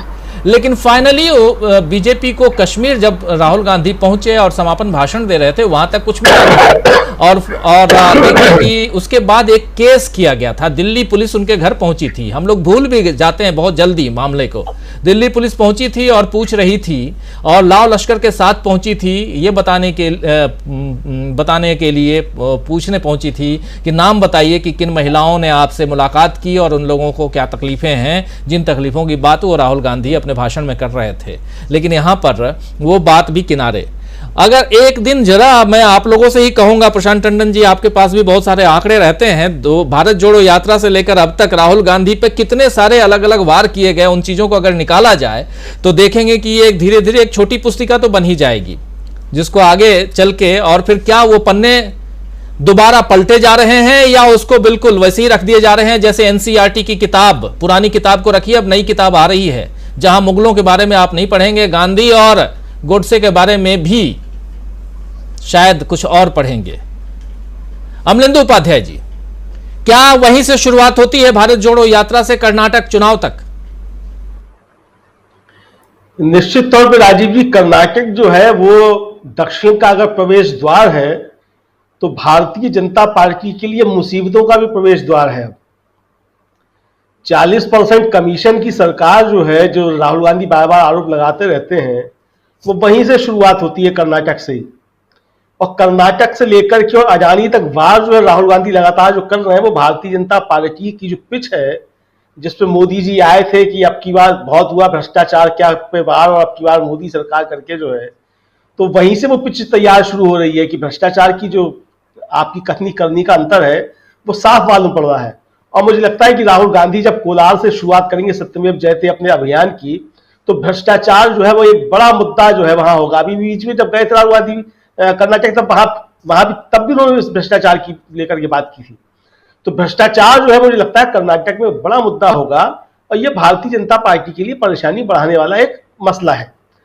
दूसरी बात राजीव जी, जो ओबीसी की बार बार बात हो रही है कि साहब ओबीसी का अपमान किया, देखिए आपको याद होगा कि जब मंडल कमीशन की रिपोर्ट लागू हुई और मंडल कमीशन के विरोध में जब देश भर में आंदोलन हुआ, तो 3 लोगों के पुतले जो थे वो फूके गए थे, और नारा लगता था कि मंडल के हैं 3 दलाल, वीपी शरद पासवान।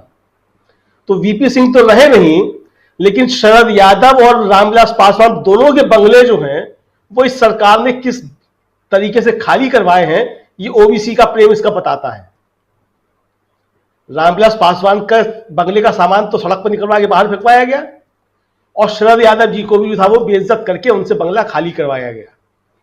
तो ये बंगलों की जो सरकार है, ये जो ओबीसी आंदोलन के जो बड़े नेता जो कहे जा सकते हैं, जिन्होंने इस देश की राजनीति की कार्य की दिशा बदलने के लिए काम किया, उनके साथ उसका ये सलूक है। और ये फर्जी जो है वो बताना चाहती है कि मोदी जी जो है वो ओबीसी है, जबकि वो बाद में ओबीसी में अपनी जाति उन्होंने शामिल कराया है। तो ये इनका ओबीसी प्रेम जो है, ये कुल मिलाकर के इनका ये है, तो जिसको ये सब कुछ कर रहे थे। तो कर्नाटक से जो है बहुत मुश्किलें हैं, और जो प्रशांत जी कह रहे थे कि हिंदी का दही नहीं जमेगा, तो हिंदी का दही नहीं जम रहा कर्नाटक में। एक वहां के बड़े सुपरस्टार है किच्छा सुदीप कहे जाते हैं, कल से उनके बारे में खबरें चल रही थी कि वो भारतीय जनता पार्टी ज्वाइन कर रहे हैं, और आज उनकी जो है बसवराज मुंबई के साथ मुलाकात है। वो किच्छा सुदीप का सोशल मीडिया पे अजय देवगन के साथ हिंदी और कन्नड़ को लेकर के बड़ा लंबा ट्वीट विवाद चला। आखिर में थी वो सुलह ये हुई कि ठीक है तुम अपना काम करो, हम अपना काम करते हैं। मतलब कन्नड़ के पति किच्छा सुदीप जो थे वो बहुत ज्यादा आग्रही थे, और हिंदी को लेकर के अजय देवगन दुराग्रही थे। उन किच्छा सुदीप ने आज बसवराज मुंबई के साथ मुलाकात की, तो कह दिया कि मैं मुंबई के साथ तो हूं, लेकिन मैं पार्टी वार्टी कोई ज्वाइन नहीं कर रहा हूं। तो वो हिंदी का दही जो है वो नहीं जम पा रहा, जो जमाने की कोशिश की जा रही थी। क्योंकि किच्छा सुदीप को याद आ गया होगा कि अगर मैं गया भारतीय जनता पार्टी में तो दही जमाने की कोशिश फिर शुरू हो जाएंगी, क्योंकि अभी तो होके चुका है एफएसएसएआई का वो दही जमाने की जो कोशिश की जा रही थी। अब वो कर्नाटक मिल्क फेडरेशन जो उसी ने उसका सबसे पहले विरोध किया कि दही का नाम जो है वो आप अपनी भाषा में हम लिखेंगे। तो ये सब जो बात चल रहा है, जिस तरीके से ये सब करना चाहते हैं, तो ये भारतीय जनता पार्टी के लिए परेशानी बढ़ेंगी। राहुल गांधी 9 तारीख के बाद मुझे लगता है कि वह लंबा समय कर्नाटक में देंगे, क्योंकि अब राहुल गांधी जो है वो अब संसद में भी नहीं है, जो संसद की हाजिरी में जाकर वहां हाजिरी लगानी हो, संसद चल रही है, तब तो फ्री है राहुल गांधी। और दूसरी यात्रा जो करनी है, तो चलो ये यात्रा यही से 1 महीने की यात्रा कर्नाटक में ही फिर सही। तो मुझे लगता है कि अगर राहुल गांधी जोरदार तरीके से कर्नाटक में प्रचार करते हैं और जाते हैं और वहां सभाएं करते हैं, और ये रटपनी नहीं छोड़ते हैं जिसमें वो जमे हुए बाबा पूछ रहे हैं ये 20,000 करोड़ किसके हैं, तो 20,000 करोड़ जो है ये भारतीय जनता पार्टी को बहुत परेशानी पैदा करने वाले हैं। तो अब संसद में आप भले ही मत बोलिए, अडानी का नाम आए तो आप माइक बंद कर दीजिए, दूसरे को माइक पकड़ा दीजिए, ये सब चल सकता है, लेकिन आप कहां माइक बंद करेंगे? जनता जब सड़कों से चिल्लाने लगेगी अडानी, तब कहां आप किसका मुंह रोकेंगे? तो इस डेमोक्रेसी में बहुत सी चीजें हुआ करती हैं, सरकारें बहुत सी चीजें तय करती हैं, लेकिन जब जनता अपने पे आती है तो सरकारें कुछ तय नहीं कर पाती हैं। तो मुझे लगता है कि सरकार की परेशानियां बढ़ रही हैं, और भारतीय जनता पार्टी के अंदर भी चीजें जो है वो कुछ ज्यादा खराब हो रही हैं। इसलिए कभी गुलाम नबी आजाद लाए जा रहे हैं, कभी वो सिंधिया जी लाए जा रहे हैं, बहुत सारी चीजें होंगी। और प्रशांत जी ने बिल्कुल सही कहा कि भाई अभी तो जो और जरूरत पड़ेगी और सिंधियाओं की और आजाद जो गुलाम अभी घुसे हुए हैं उन सबकी बहुत सी जरूरत होगी अभी, तो वो सब आएंगे धीरे धीरे निकल करके। लेकिन अच्छी बात राजीव जी ये है, वो सोशल मीडिया पर वायरल होता रहता है कि जितने भ्रष्टाचारी हैं वो सारे दूसरे दलों को छोड़कर के भारतीय जनता पार्टी में समाते जा रहे हैं। तो सारे भ्रष्टाचारी अब एक जगह इकट्ठा हो रहे हैं। अब ये पता नहीं सच है या गलत है, लेकिन सोशल मीडिया पर चर्चा यही है कि सारे भ्रष्टाचारी जो है वो भारतीय जनता पार्टी में इकट्ठा हो रहे हैं। बहुत सारी बातें हैं और बातें जो हैं वो शुरू होती हैं तो एक से दूसरी जुड़ती जाती हैं और जो कुछ चल रहा है यहाँ सियासत में उसकी चर्चा हम न्यूज़ पॉइंट में करते हैं और समझने की कोशिश करते हैं कि इस देश में चल क्या रहा है, दिशा क्या है, दशा क्या है, वो जानने समझने की कोशिश। और दूसरी तरफ अदालत है। अदालत की बात ज़रा यहाँ करना चाहता हूँ। आज दो फैसले आए हैं, कहें तो टिप्पणियां भी हैं, फैसले भी हैं। एक तो बहुत गंभीर टिप्पणी और उस पर फैसला भी, वो है मलयाली टेलीविज़न के ऊपर एक न्यूज वन करके या वन इंडिया करके शायद है, ऐसा शायद मुझे करेक्ट करेंगे आप लोग। वो चैनल है जिसको प्रशांत टंडन जी इधर हाँ जी मीडिया वन है जी, माध्यमम कंपनी का मलयालम चैनल, बिल्कुल मलयालम चैनल है और उसे ब्लैकलिस्ट कर दिया गया था, ऑफ एयर कर दिया गया था इसलिए क्योंकि उसके ऊपर आरोप लगाया गया था कि एंटी सोसाइटी एंटी कंट्री ये जो है ये चैनल खबरों को प्रसारित कर रहा है। लेकिन फाइनली अभिव्यक्ति की आज़ादी जो है हमारे संविधान आर्टिकल 19 ये बहुत काम की चीज़ है, कमाल की चीज़ है और उस पर आज जीत हुई है। दूसरा, एक और 14 विपक्षी दलों ने एक याचिका लगाई थी और उस याचिका में कहा गया था कि ईडी, सीबीआई और आईटी इनके जो रेड हो रहे हैं उस पर विपक्षी दलों के ऊपर जिस ढंग से रेड पड़ रहे हैं सरकार की तरफ से, उसमें कहीं ना कहीं हामी है, तभी तो ऐसा हो रहा है इस पर। लेकिन कोर्ट ने इसे खारिज कर दिया है और कोर्ट का कहना है कि कायदे जो होते हैं, नियम कायदे, रूल रेगुलेशन जो हैं वो हमारे हिंदुस्तान के एक होने चाहिए। विपक्षी दल के लिए कुछ और, पक्ष के लिए कुछ और, ये नहीं हो सकता। खैर, ये दो मामले थे जो दोनों मामले बहुत गंभीर मामले थे जिस पर नजरें सबकी टिकी हुई थी, इसलिए यहाँ ये रखना ज़रूरी था। लेकिन यहीं से बात आती है अभिव्यक्ति की आज़ादी की और मीडिया की, और उस मीडिया के जरिए आना चाहता हूँ प्रोफेसर अखिल स्वामी जी आपके पास। क्या लगता है जिस प्रकार एक ऑफ एयर यानी कि आपके लाइसेंस को रिन्यू नहीं किया जाएगा, आपके ऊपर जो आरोप लगा था उस आरोप को खारिज करते हुए सुप्रीम कोर्ट ने सीधा सीधा कहा है कि आईएनबी मिनिस्ट्री को कि आप इस चैनल को ऑफ एयर नहीं कर सकते, इसके लाइसेंस को आप रिन्यू कीजिए और इनके काम को करने दीजिए। बहुत बड़ा मतलब आज फैसला है अगर मीडिया के लिहाज से देखा जाए। लेकिन क्या आपको लगता है कि इससे दूसरे लोग जो हैं वो सीख लेंगे, हिम्मत करेंगे? जो लोग आज बैठे हुए हैं जिनको गोदी मीडिया या कुछ और कहा जा रहा है, ये बात यहां मीडिया की बात इसलिए कह रहा हूं क्योंकि राहुल गांधी का जहां जिक्र आता है तो इसी मीडिया के जरिए तो राहुल गांधी को पप्पू बनाने की कोशिश की गई थी और अभी भी उस राह पे चलते हुए लोग दिखाई देते हैं। लेकिन कहीं अगर डर हो, कहीं भय हो ये कि पता नहीं अगर हम खिलाफ जाएंगे तो हमें ऑफ एयर कर दिया जाएगा। अब तो सुप्रीम कोर्ट का वर्डिक्ट है, अब सामने वो रख सकते हैं कि नहीं जी आपको नहीं किया जा सकता। कुछ परिवर्तन देख रहे हैं स्वामी जी? देखिए राजीव जी, अमलेंदु जी ने सोशल मीडिया का रेफरेंस लिया। मेरे को सोशल मीडिया से 3 इंफॉर्मेशन मिली, तो बड़े क्योंकि प्रतिष्ठित यहाँ पे जर्नलिस्ट बैठे हैं तो मैं उनसे पुष्टि कराना चाहूंगा, मुझे तो नहीं पता, मैं तो जर्नलिस्ट नहीं हूं। पहली सूचना ये मिली व्हाट्सएप के माध्यम से कि जिन लोगों की यूनिवर्सिटी के स्पेलिंग में वी है वो अब फर्जी मानी जाएंगी और जिनकी यूनिवर्सिटी की डिग्री में बी लिखा है वो सही मानी जाएंगी। तो मुझे तो इस बात की टेंशन हो गई कि मेरी और आपकी जितने लोग यहाँ बैठे हैं सबकी यूनिवर्सिटी की डिग्री फर्जी ना मान ली जाए। तो पहली तो समस्या है, तो आप लोग मेरे समाधान करें, मेरे निवारण करें कि मेरी यूनिवर्सिटी सही है। ऐसा तो नहीं पुरानी मेरी नौकरियों से तनख्वाह ले ली जाएगी कि आपकी यूनिवर्सिटी के स्पेलिंग में वी कैसे लिखा गया। स्वामी जी मेरी डिग्री यहाँ की है ही नहीं, इसलिए मैं इस चीज से बाहर हूं। अच्छा, दूसरी एक और समस्या है। अब ये कहा जा रहा है अदानी का नाम जिस प्रकार से संसद में नहीं लिया जा सकता, कहीं ये ना हो कि अदानी का नाम लेना राष्ट्रद्रोह माना जाएगा। तो मैं आपसे निवेदन करूंगा कि जितने भी डिबेट्स में आज तक मैंने अदानी का नाम लिया है उसको कृपा करके एडिट करा दीजिएगा, निकाल दीजिएगा।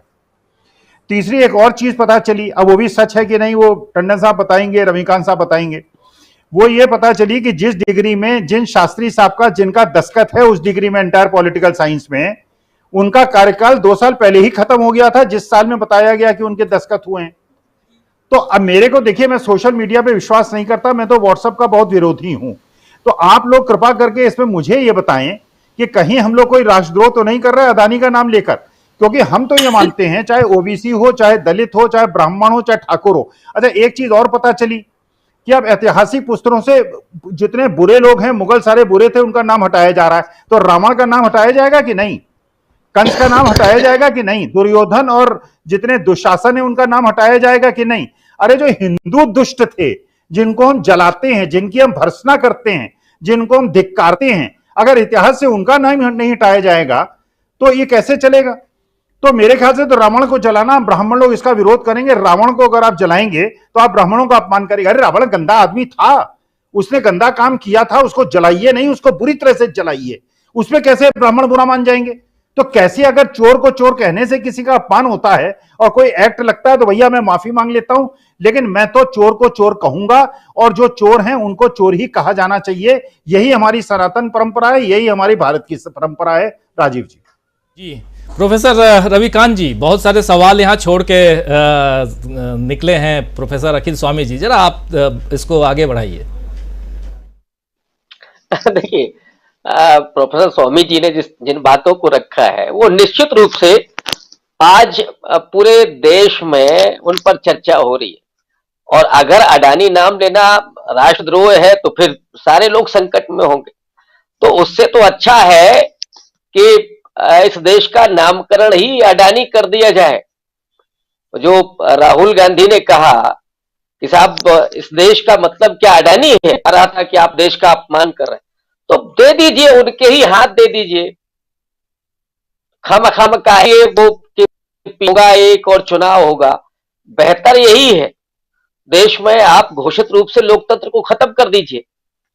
लेकिन इनकी समस्या ये है कि ये जो करना चाहते हैं और जिस तरह से करना चाहते हैं, इस देश के डीएनए में उसकी स्वीकार्यता नहीं है।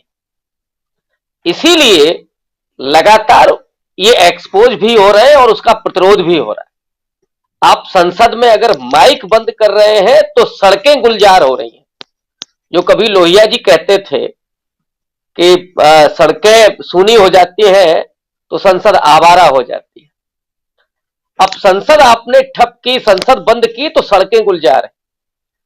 और जब सड़कें गुलजार होती है तो लोकतंत्र की धड़कन बढ़ जाती है, वो और ज्यादा जीवंत हो जाती है। और यही वजह है कि ये लोकतंत्र की जीवंतता हमें दिख रही है। वो बात अलग है कि उसका लगातार गला घोटा जा रहा है, लेकिन उसकी सांसें अभी हैं और वो बहुत मजबूती से उस जो गले को पकड़ा गया है उसका प्रतिरोध भी किया जा रहा है। इसलिए इतना आसान नहीं है। हां, ये जो काम हो रहा है देश को विभाजित करने का, सांप्रदायिक आधार पर, जातिगत आधार पर, इसके दूरगामी परिणाम जरूर हो सकते हैं। ये जो नफरत पैदा की गई, ये जो आर्थिक असमानता पैदा की गई, इससे देश को लंबा संघर्ष करना पड़ेगा। और ये एक चुनाव से नहीं खत्म होने वाला, इसको दशकों लगेंगे इसको पाटने में। और वो पूरा जो कल्चरल मूवमेंट होगा उसके साथ इस देश के तमाम बुद्धिजीवियों, पूरे नागरिक समाज को चलना होगा। और यह है कि राहुल गांधी जब देश बचाने के लिए और भारत को जोड़ने के लिए निकले थे तो राहुल गांधी अकेले नहीं थे। राहुल गांधी केवल सामान्य लोगों के बीच में नहीं थे। राहुल गांधी के साथ इस देश का बुद्धिजीवी तबका, इस देश के एक्टिविस्ट, रोहित वेमुला की मां और तमाम ऐसे कि जो पैरों से अपंग थे, जो विकलांग थे, इवन जिनको दिखाई नहीं देता था, ऐसी महिलाएं जो लंबी प्रताड़ना से गुजरी, उन्होंने राहुल गांधी में उस उम्मीद को देखा और इसीलिए वो राहुल गांधी के साथ आए। और मैं इसी के लिए कह रहा हूं कि इसकी धड़कनें बढ़ी हैं और सड़कें गुलजार हुई हैं। इसलिए ये इस लोकतंत्र का आसानी से गला नहीं घोंट सकते। तो जो सड़क पर निकला है, आप उसको, उसकी धरपकड़ कीजिए, उसको परेशान कीजिए, उसका बंगला छीन लीजिए, उसको कोर्ट में आप परेशान कीजिए।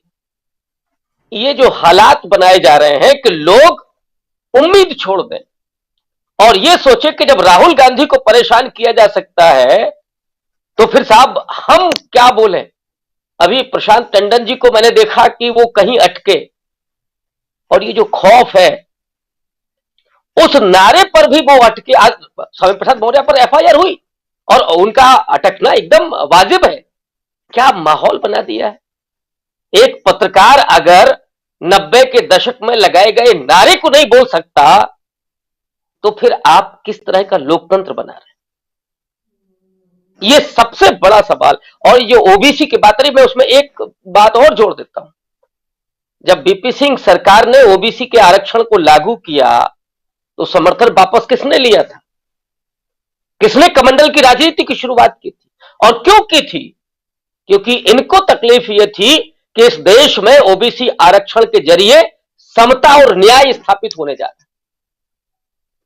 ये आरक्षण का सवाल किसी के साथ अन्याय करने का नहीं या किसी को कमतर करने का नहीं, बल्कि जो पीछे छूट रहे हैं उनको आगे बढ़ा करके, उनका हाथ थाम करके उनको मुख्य धारा में लाया जाए।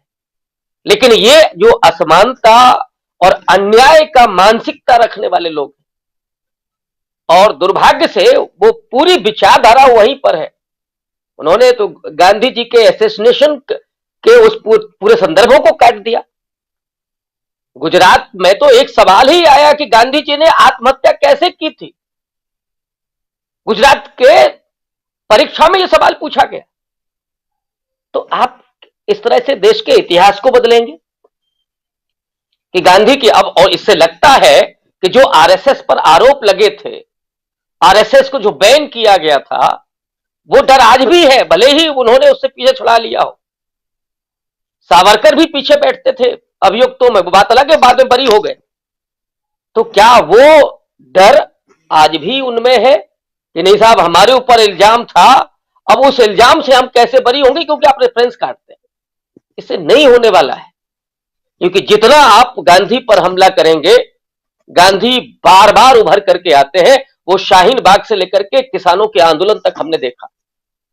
जिन अंबेडकर को किस तरह से डिफेम किया गया, अरुण शौरी तक, कि वो थर्ड डिविजनर थे, वो अछूत थे, उन्होंने संविधान लिखा, उस संविधान को हम नहीं मानते। उन अंबेडकर की तस्वीरों पर माला चढ़ाते हैं केवल वोट बैंक के लिए।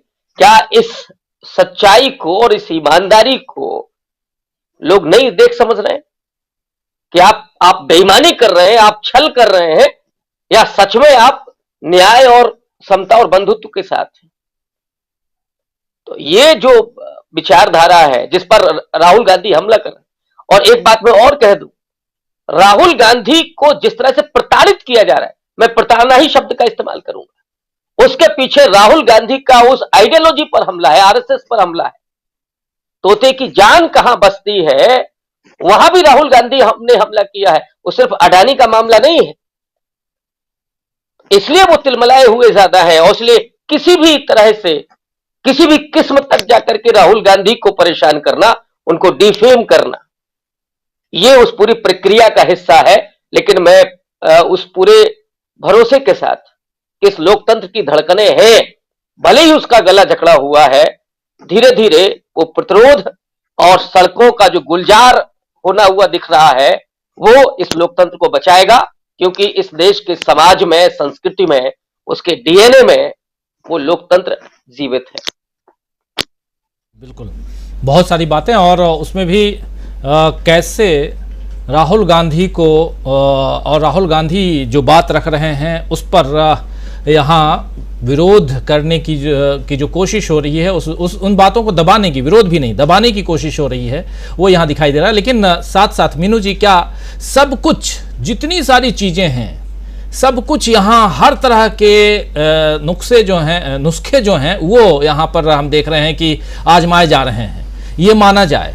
और केंद्र में, कई बार ये बात मैं कह चुका हूं कि केंद्र में सेंटर पॉइंट में राहुल गांधी हैं, क्योंकि राहुल गांधी एक अलग आइडियोलॉजी के साथ आगे बढ़ते हुए दिखाई दे रहे हैं और कांग्रेस भी यहाँ रिवाइव होती हुई दिखाई दे रही है। कांग्रेस की विचारधारा जो रही है, और विचारधारा तो हमेशा एक ही तरह की रही, लेकिन उस आइडियोलॉजी में और भी चार चांद लगाने की कोशिश में, और राहुल गांधी, देखिए जैसे एनसीईआरटी की किताब की बात हो, चाहे और भी हो, ये सब जितनी चीजें सामने आ रही हैं मीनू जी, कहीं ना कहीं इसमें सरकार, सत्ता पक्ष तो फंसती हुई दिख ही रही है ना। आलोचना तो हो रही है, हम और आप बैठ के भी अगर बात कर रहे हैं, अभी जैसे प्रोफेसर रविकांत जी बात कर रहे थे, तो ये बातें तो बाहर तक तो जा रही हैं। मेन स्ट्रीम मीडिया जो लोग अपने आप को कहते हैं, वहाँ भी इस बात की चर्चा तो हो ही रही है, किताबों में क्या है, नहीं है, क्या पढ़ाया जा रहा है, नहीं पढ़ाया जा रहा है, क्या निकाला गया, क्या रखा गया, और आप उसको इन्फ्लुएंस करने की कितनी भी कोशिश कर लें, लेकिन जो चीज़ें बहुत लंबे समय से पढ़ी जा रही थी, उन चीज़ों को आप हटाएंगे तो थोड़ी देर के लिए उस पर चर्चा तो होगी ना। और जब चर्चा होगी तो हर चीज़ आपके पॉजिटिव आपके हिसाब से जाएगा, ये भी तो ठीक, ये भी तय नहीं है। और ऐसे में क्या माना जाए, थोड़ा ही सही अंधकार में कहीं एक दिया टिमटिमाता हुआ दिखाई देता है मीनू जी।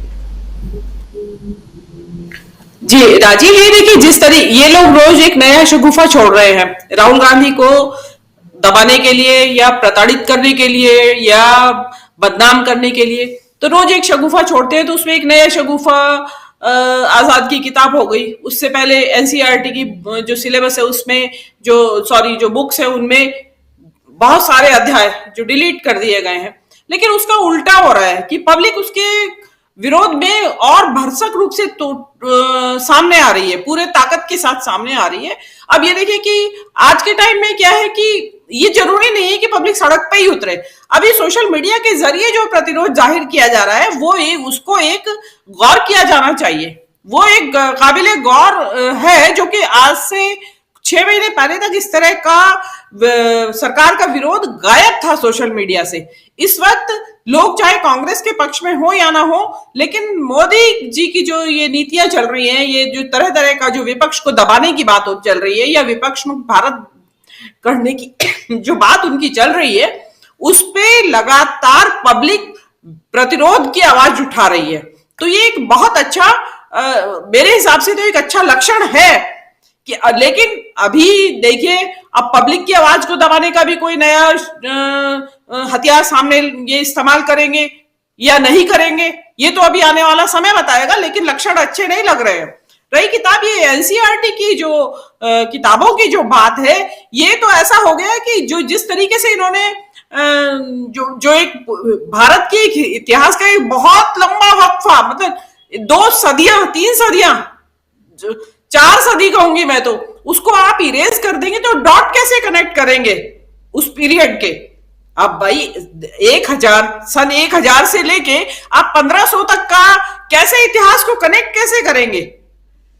ये तो ऐसा हो गया कि जैसे नॉर्थ कोरिया में किम जोंग यूंग ने लिखवा दिया हो इतिहास अपने देश का। मतलब कुछ तो भाई, मतलब इतने तो ग्रेजुएट पोस्ट ग्रेजुएट तो हैं इतने बीजेपी में, जो या बिल्कुल ही सॉरी टू से कि अकल बिल्कुल ही बेच खाई है क्या? कि मतलब आप चाहे उसमें आपकी हार हुई है जीत हुई है, आपको मानने में क्या तकलीफ है इस बात को कि आप उसको उड़ा देंगे बिल्कुल। आप देखिए कि किस तरीके से उसका विरोध किया जा रहा है। अब बताया जा रहा है कि ताजमहल को आप कैसे बताएंगे कि किसने बनाया, क्या बताया जाएगा? लाल किला कैसे बताया जाएगा? फतेहपुर सीकरी कैसे बताया जाएगा कि किसने बनवाया? एक हास्यास्पद कोशिश, बहुत हास्यास्पद कोशिश। और दूसरी बात ऐसी है कि राजीव जी, करते रहिए आप इतिहास की किताबों में फेरबदल। आजकल बच्चे इतिहास पढ़ता कोई नहीं है।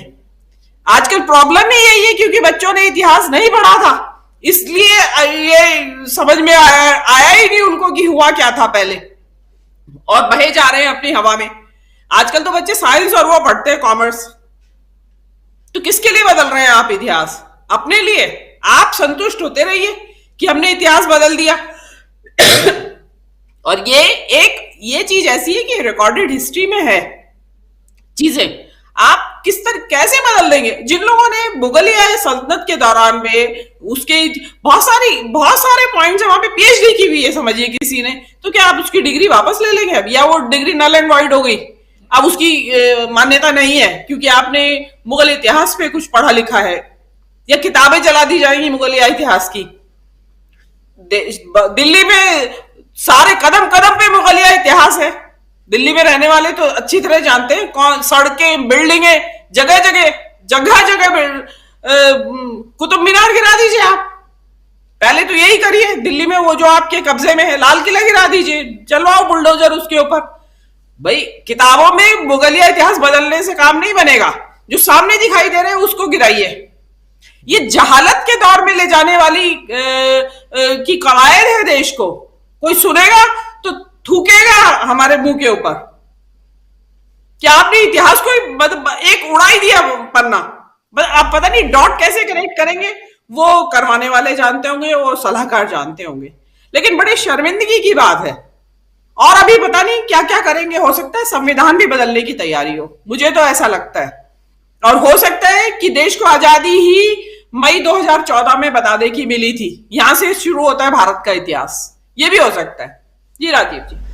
नहीं, अब सब एंटायर पॉलिटिकल साइंस पढ़ेंगे, इतिहास कोई पढ़ता नहीं और कोई पढ़ना भी नहीं चाहेगा। सब एंटायर पॉलिटिकल साइंस पढ़ेंगे और उसकी ज़्यादा ज़रूरत है।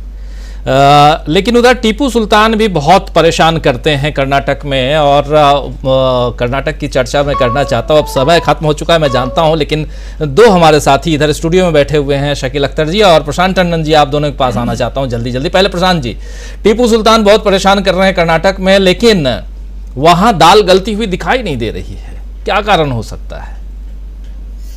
जी, कारण बहुत सारे हैं, लेकिन एक कारण, बड़ा कारण क्या है, जो बात रविकांत जी ने की, मैं थोड़ा सा उसमें एक लाइन और ऐड कर दूं कि वो सामाजिक न्याय और सामाजिक चेतना की बात कर रहे थे।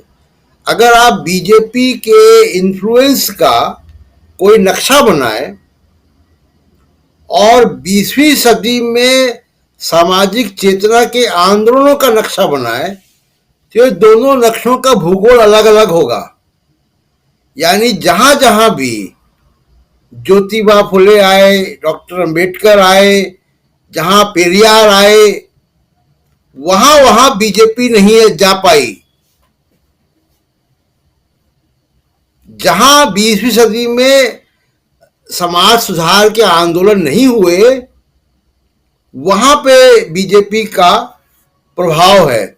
यानी सामाजिक चेतना जब जब बढ़ेगी, जब जब लोगों के अकल आएगी, तो अकलमंद लोग इनको स्वीकार नहीं करेंगे। ये बात तो इतिहास बता रहा है।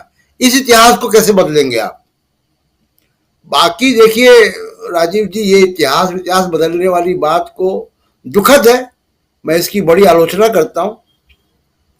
लेकिन आप देखिए, क्या हिटलर ने नहीं किया था ये? तो अगर हिटलर कामयाब हो जाता तो हम आज हिटलर को महापुरुष की तरह देख रहे होते।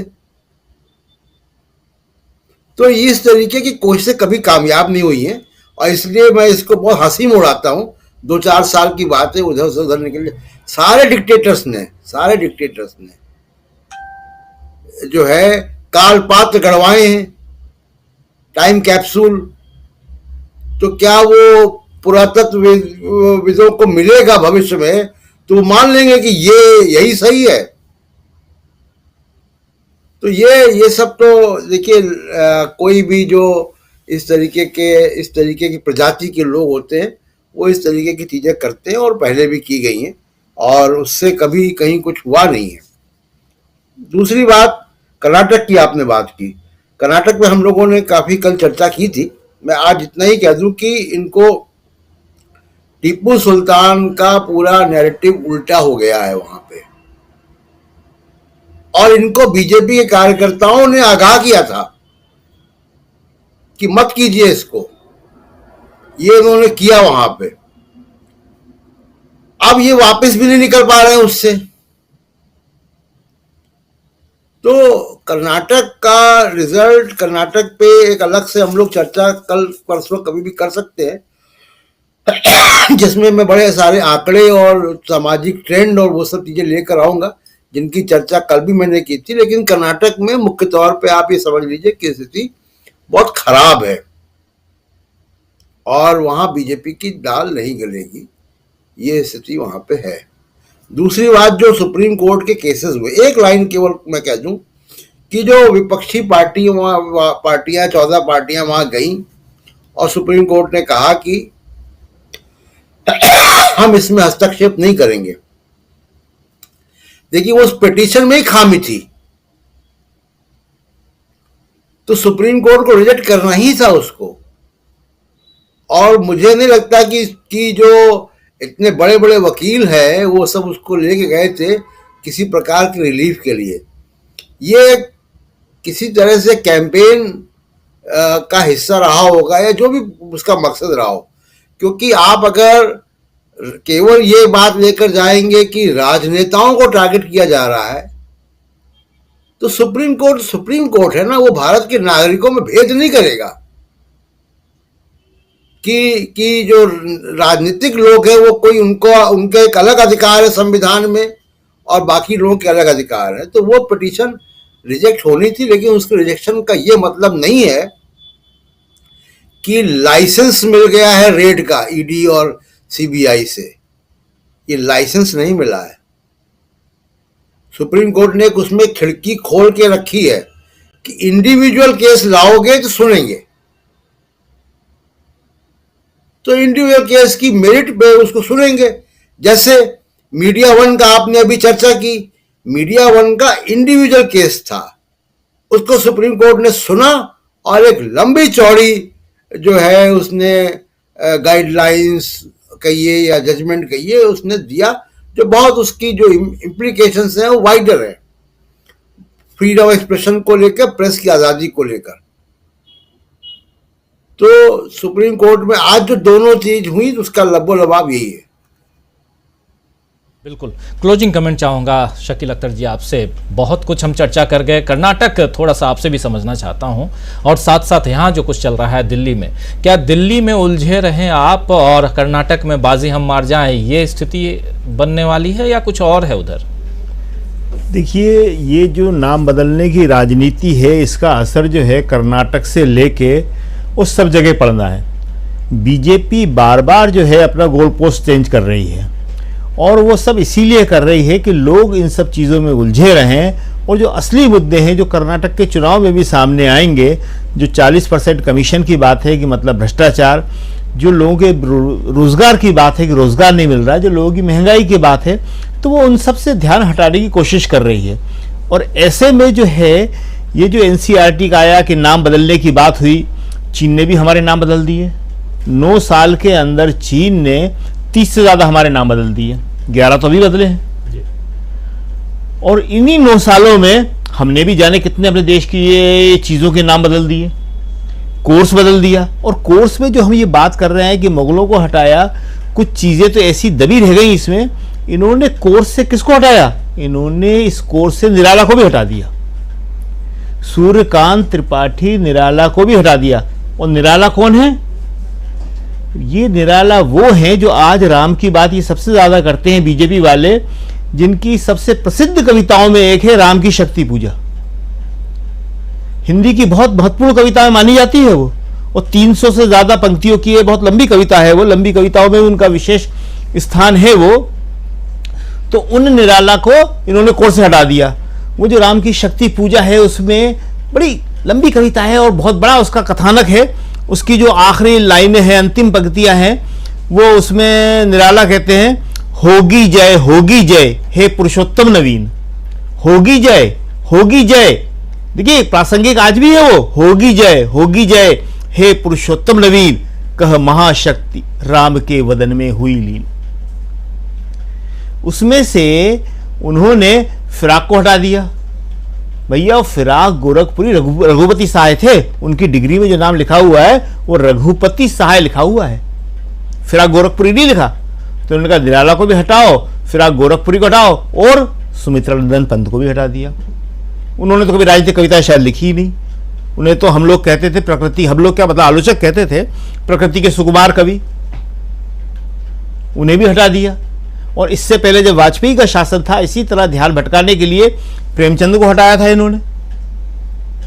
और प्रेमचंद को हटाने के बाद सुषमा स्वराज संसद के अंदर बड़ी हिकारत से कह रही हैं कि क्या प्रेमचंद नहीं है पढ़ाने के लिए।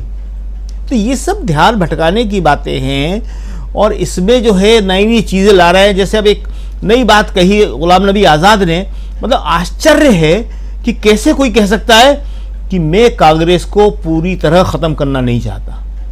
मतलब इनके पास ये ताकत है कि कांग्रेस को हमेशा के लिए खत्म कर दे। ये कह रहे हैं कि मैं जो हूं उसको पूरी तरह जो है खत्म करना नहीं चाहता। जो मोदी जी कह रहे थे कांग्रेस मुक्त भारत, उसको ही ये कह रहे हैं। तो कमाल की चीजें हो रही हैं ये सब, लेकिन इन सब से कुछ होगा नहीं। वास्तविकता ये है कि जनता की समझ में सारी चीजें आ रही हैं। राहुल की जो भारत जोड़ो यात्रा थी उसका बड़ा असर हुआ है और उसके बाद राहुल लगातार दिख रहे हैं। अभी बीजेपी वाले सवाल कर रहे थे कि सब 3 मुख्यमंत्री क्यों गए। अरे भाई 3 है तो 3 ही जाएंगे। अब जो है चुनाव हो जाएंगे इस साल, 6 राज्यों में चुनाव हैं और एक 7वां कश्मीर भी हो सकता है, तो हो सकता है बढ़ जाए तो 3 से ज्यादा जाएंगे।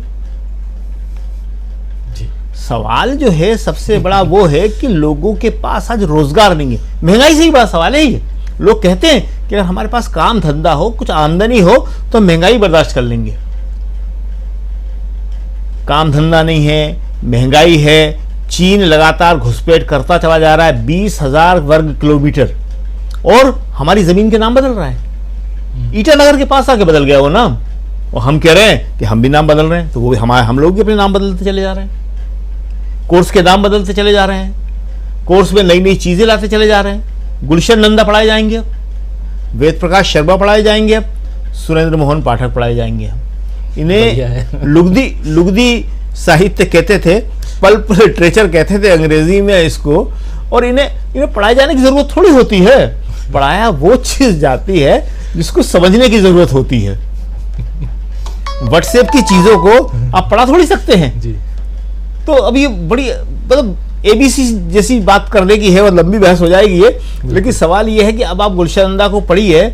और एक छोटी सी बात और बताए, गुलशन नंदा जब अपने टाइम में लिखते थे, बहुत किताबें लिखी, तो वो भी समझने लगे थे कि मैं बहुत बड़ा लेखक हूं, तो दिनकर के पास गए कि सब मेरे को आप लोग साहित्यकार क्यों नहीं मानते। दिनकर ने उनसे मिलने से इनकार कर दिया। वो दिनकर थे, वो अपने तरीके के वीररस के कवि थे और थोड़े स्वभाव से भी वैसे ही थे। तो वो आचार्य हजारी प्रसाद द्विवेदी के पास गए। हजारी प्रसाद द्विवेदी जो थोड़े से बहुत विनम्र स्वभाव के थे और बहुत बड़े आलोचक हैं, हिंदी के महान आलोचकों में उनकी गिनती होती है। उन्होंने बुलाया, बिठाया, बात करी, कहले फरमाइए। कहले साहब मैंने इतनी किताबें लिखी हैं, आपने इतना कम लिखा है और मुझे साहित्यकार नहीं मानते, आपको मानते हैं।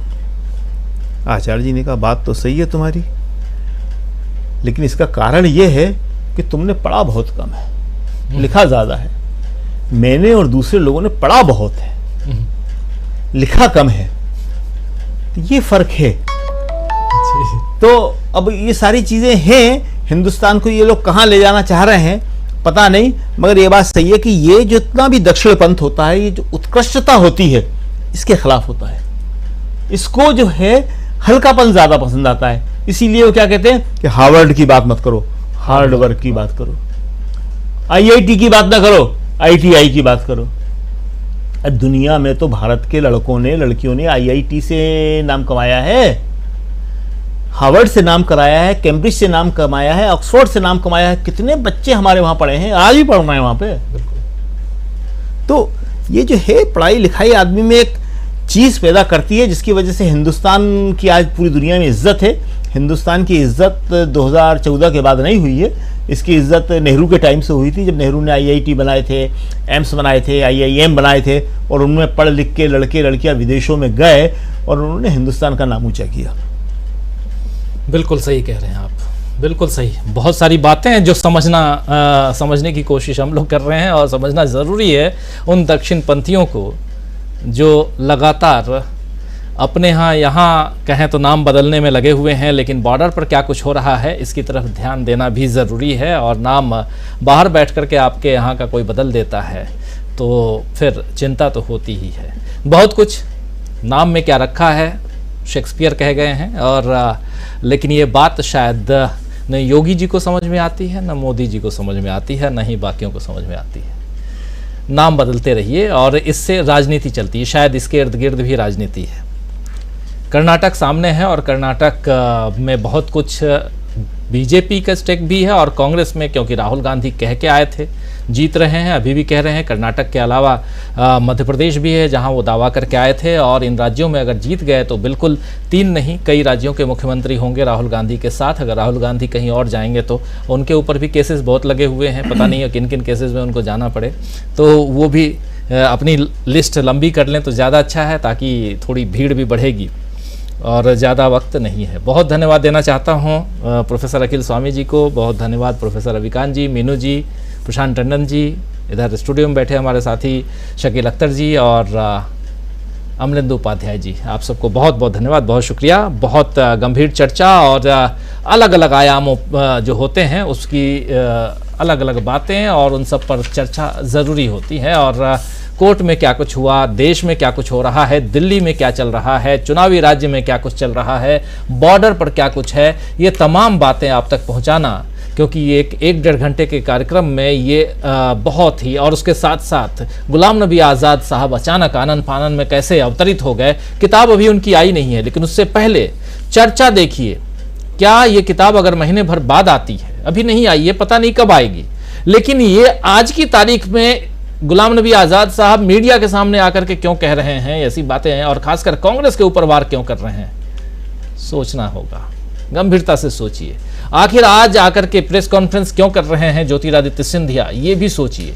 इसलिए क्योंकि चुनाव सामने है, सिर पर चुनाव है, और परेशानी यही है कि कैसे बचाया जाए कर्नाटक को। लेकिन क्या कर्नाटक बीजेपी बचा पाएगी?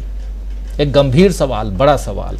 इसका जवाब 13 मई को आप लोगों के सामने आएगा, जब रिजल्ट हम सबके बीच हो गए, मतलब चुनाव का रिजल्ट आएगा सामने। बहुत सारे साथी लगातार अपनी बात यहाँ कमेंट बॉक्स में देख रहा था कि रखते गए, और अपनी बात अभी भी लिख रहे हैं, रख रहे हैं। लालजी विश्वकर्मा जी गुड नाइट कह रहे हैं, सुमित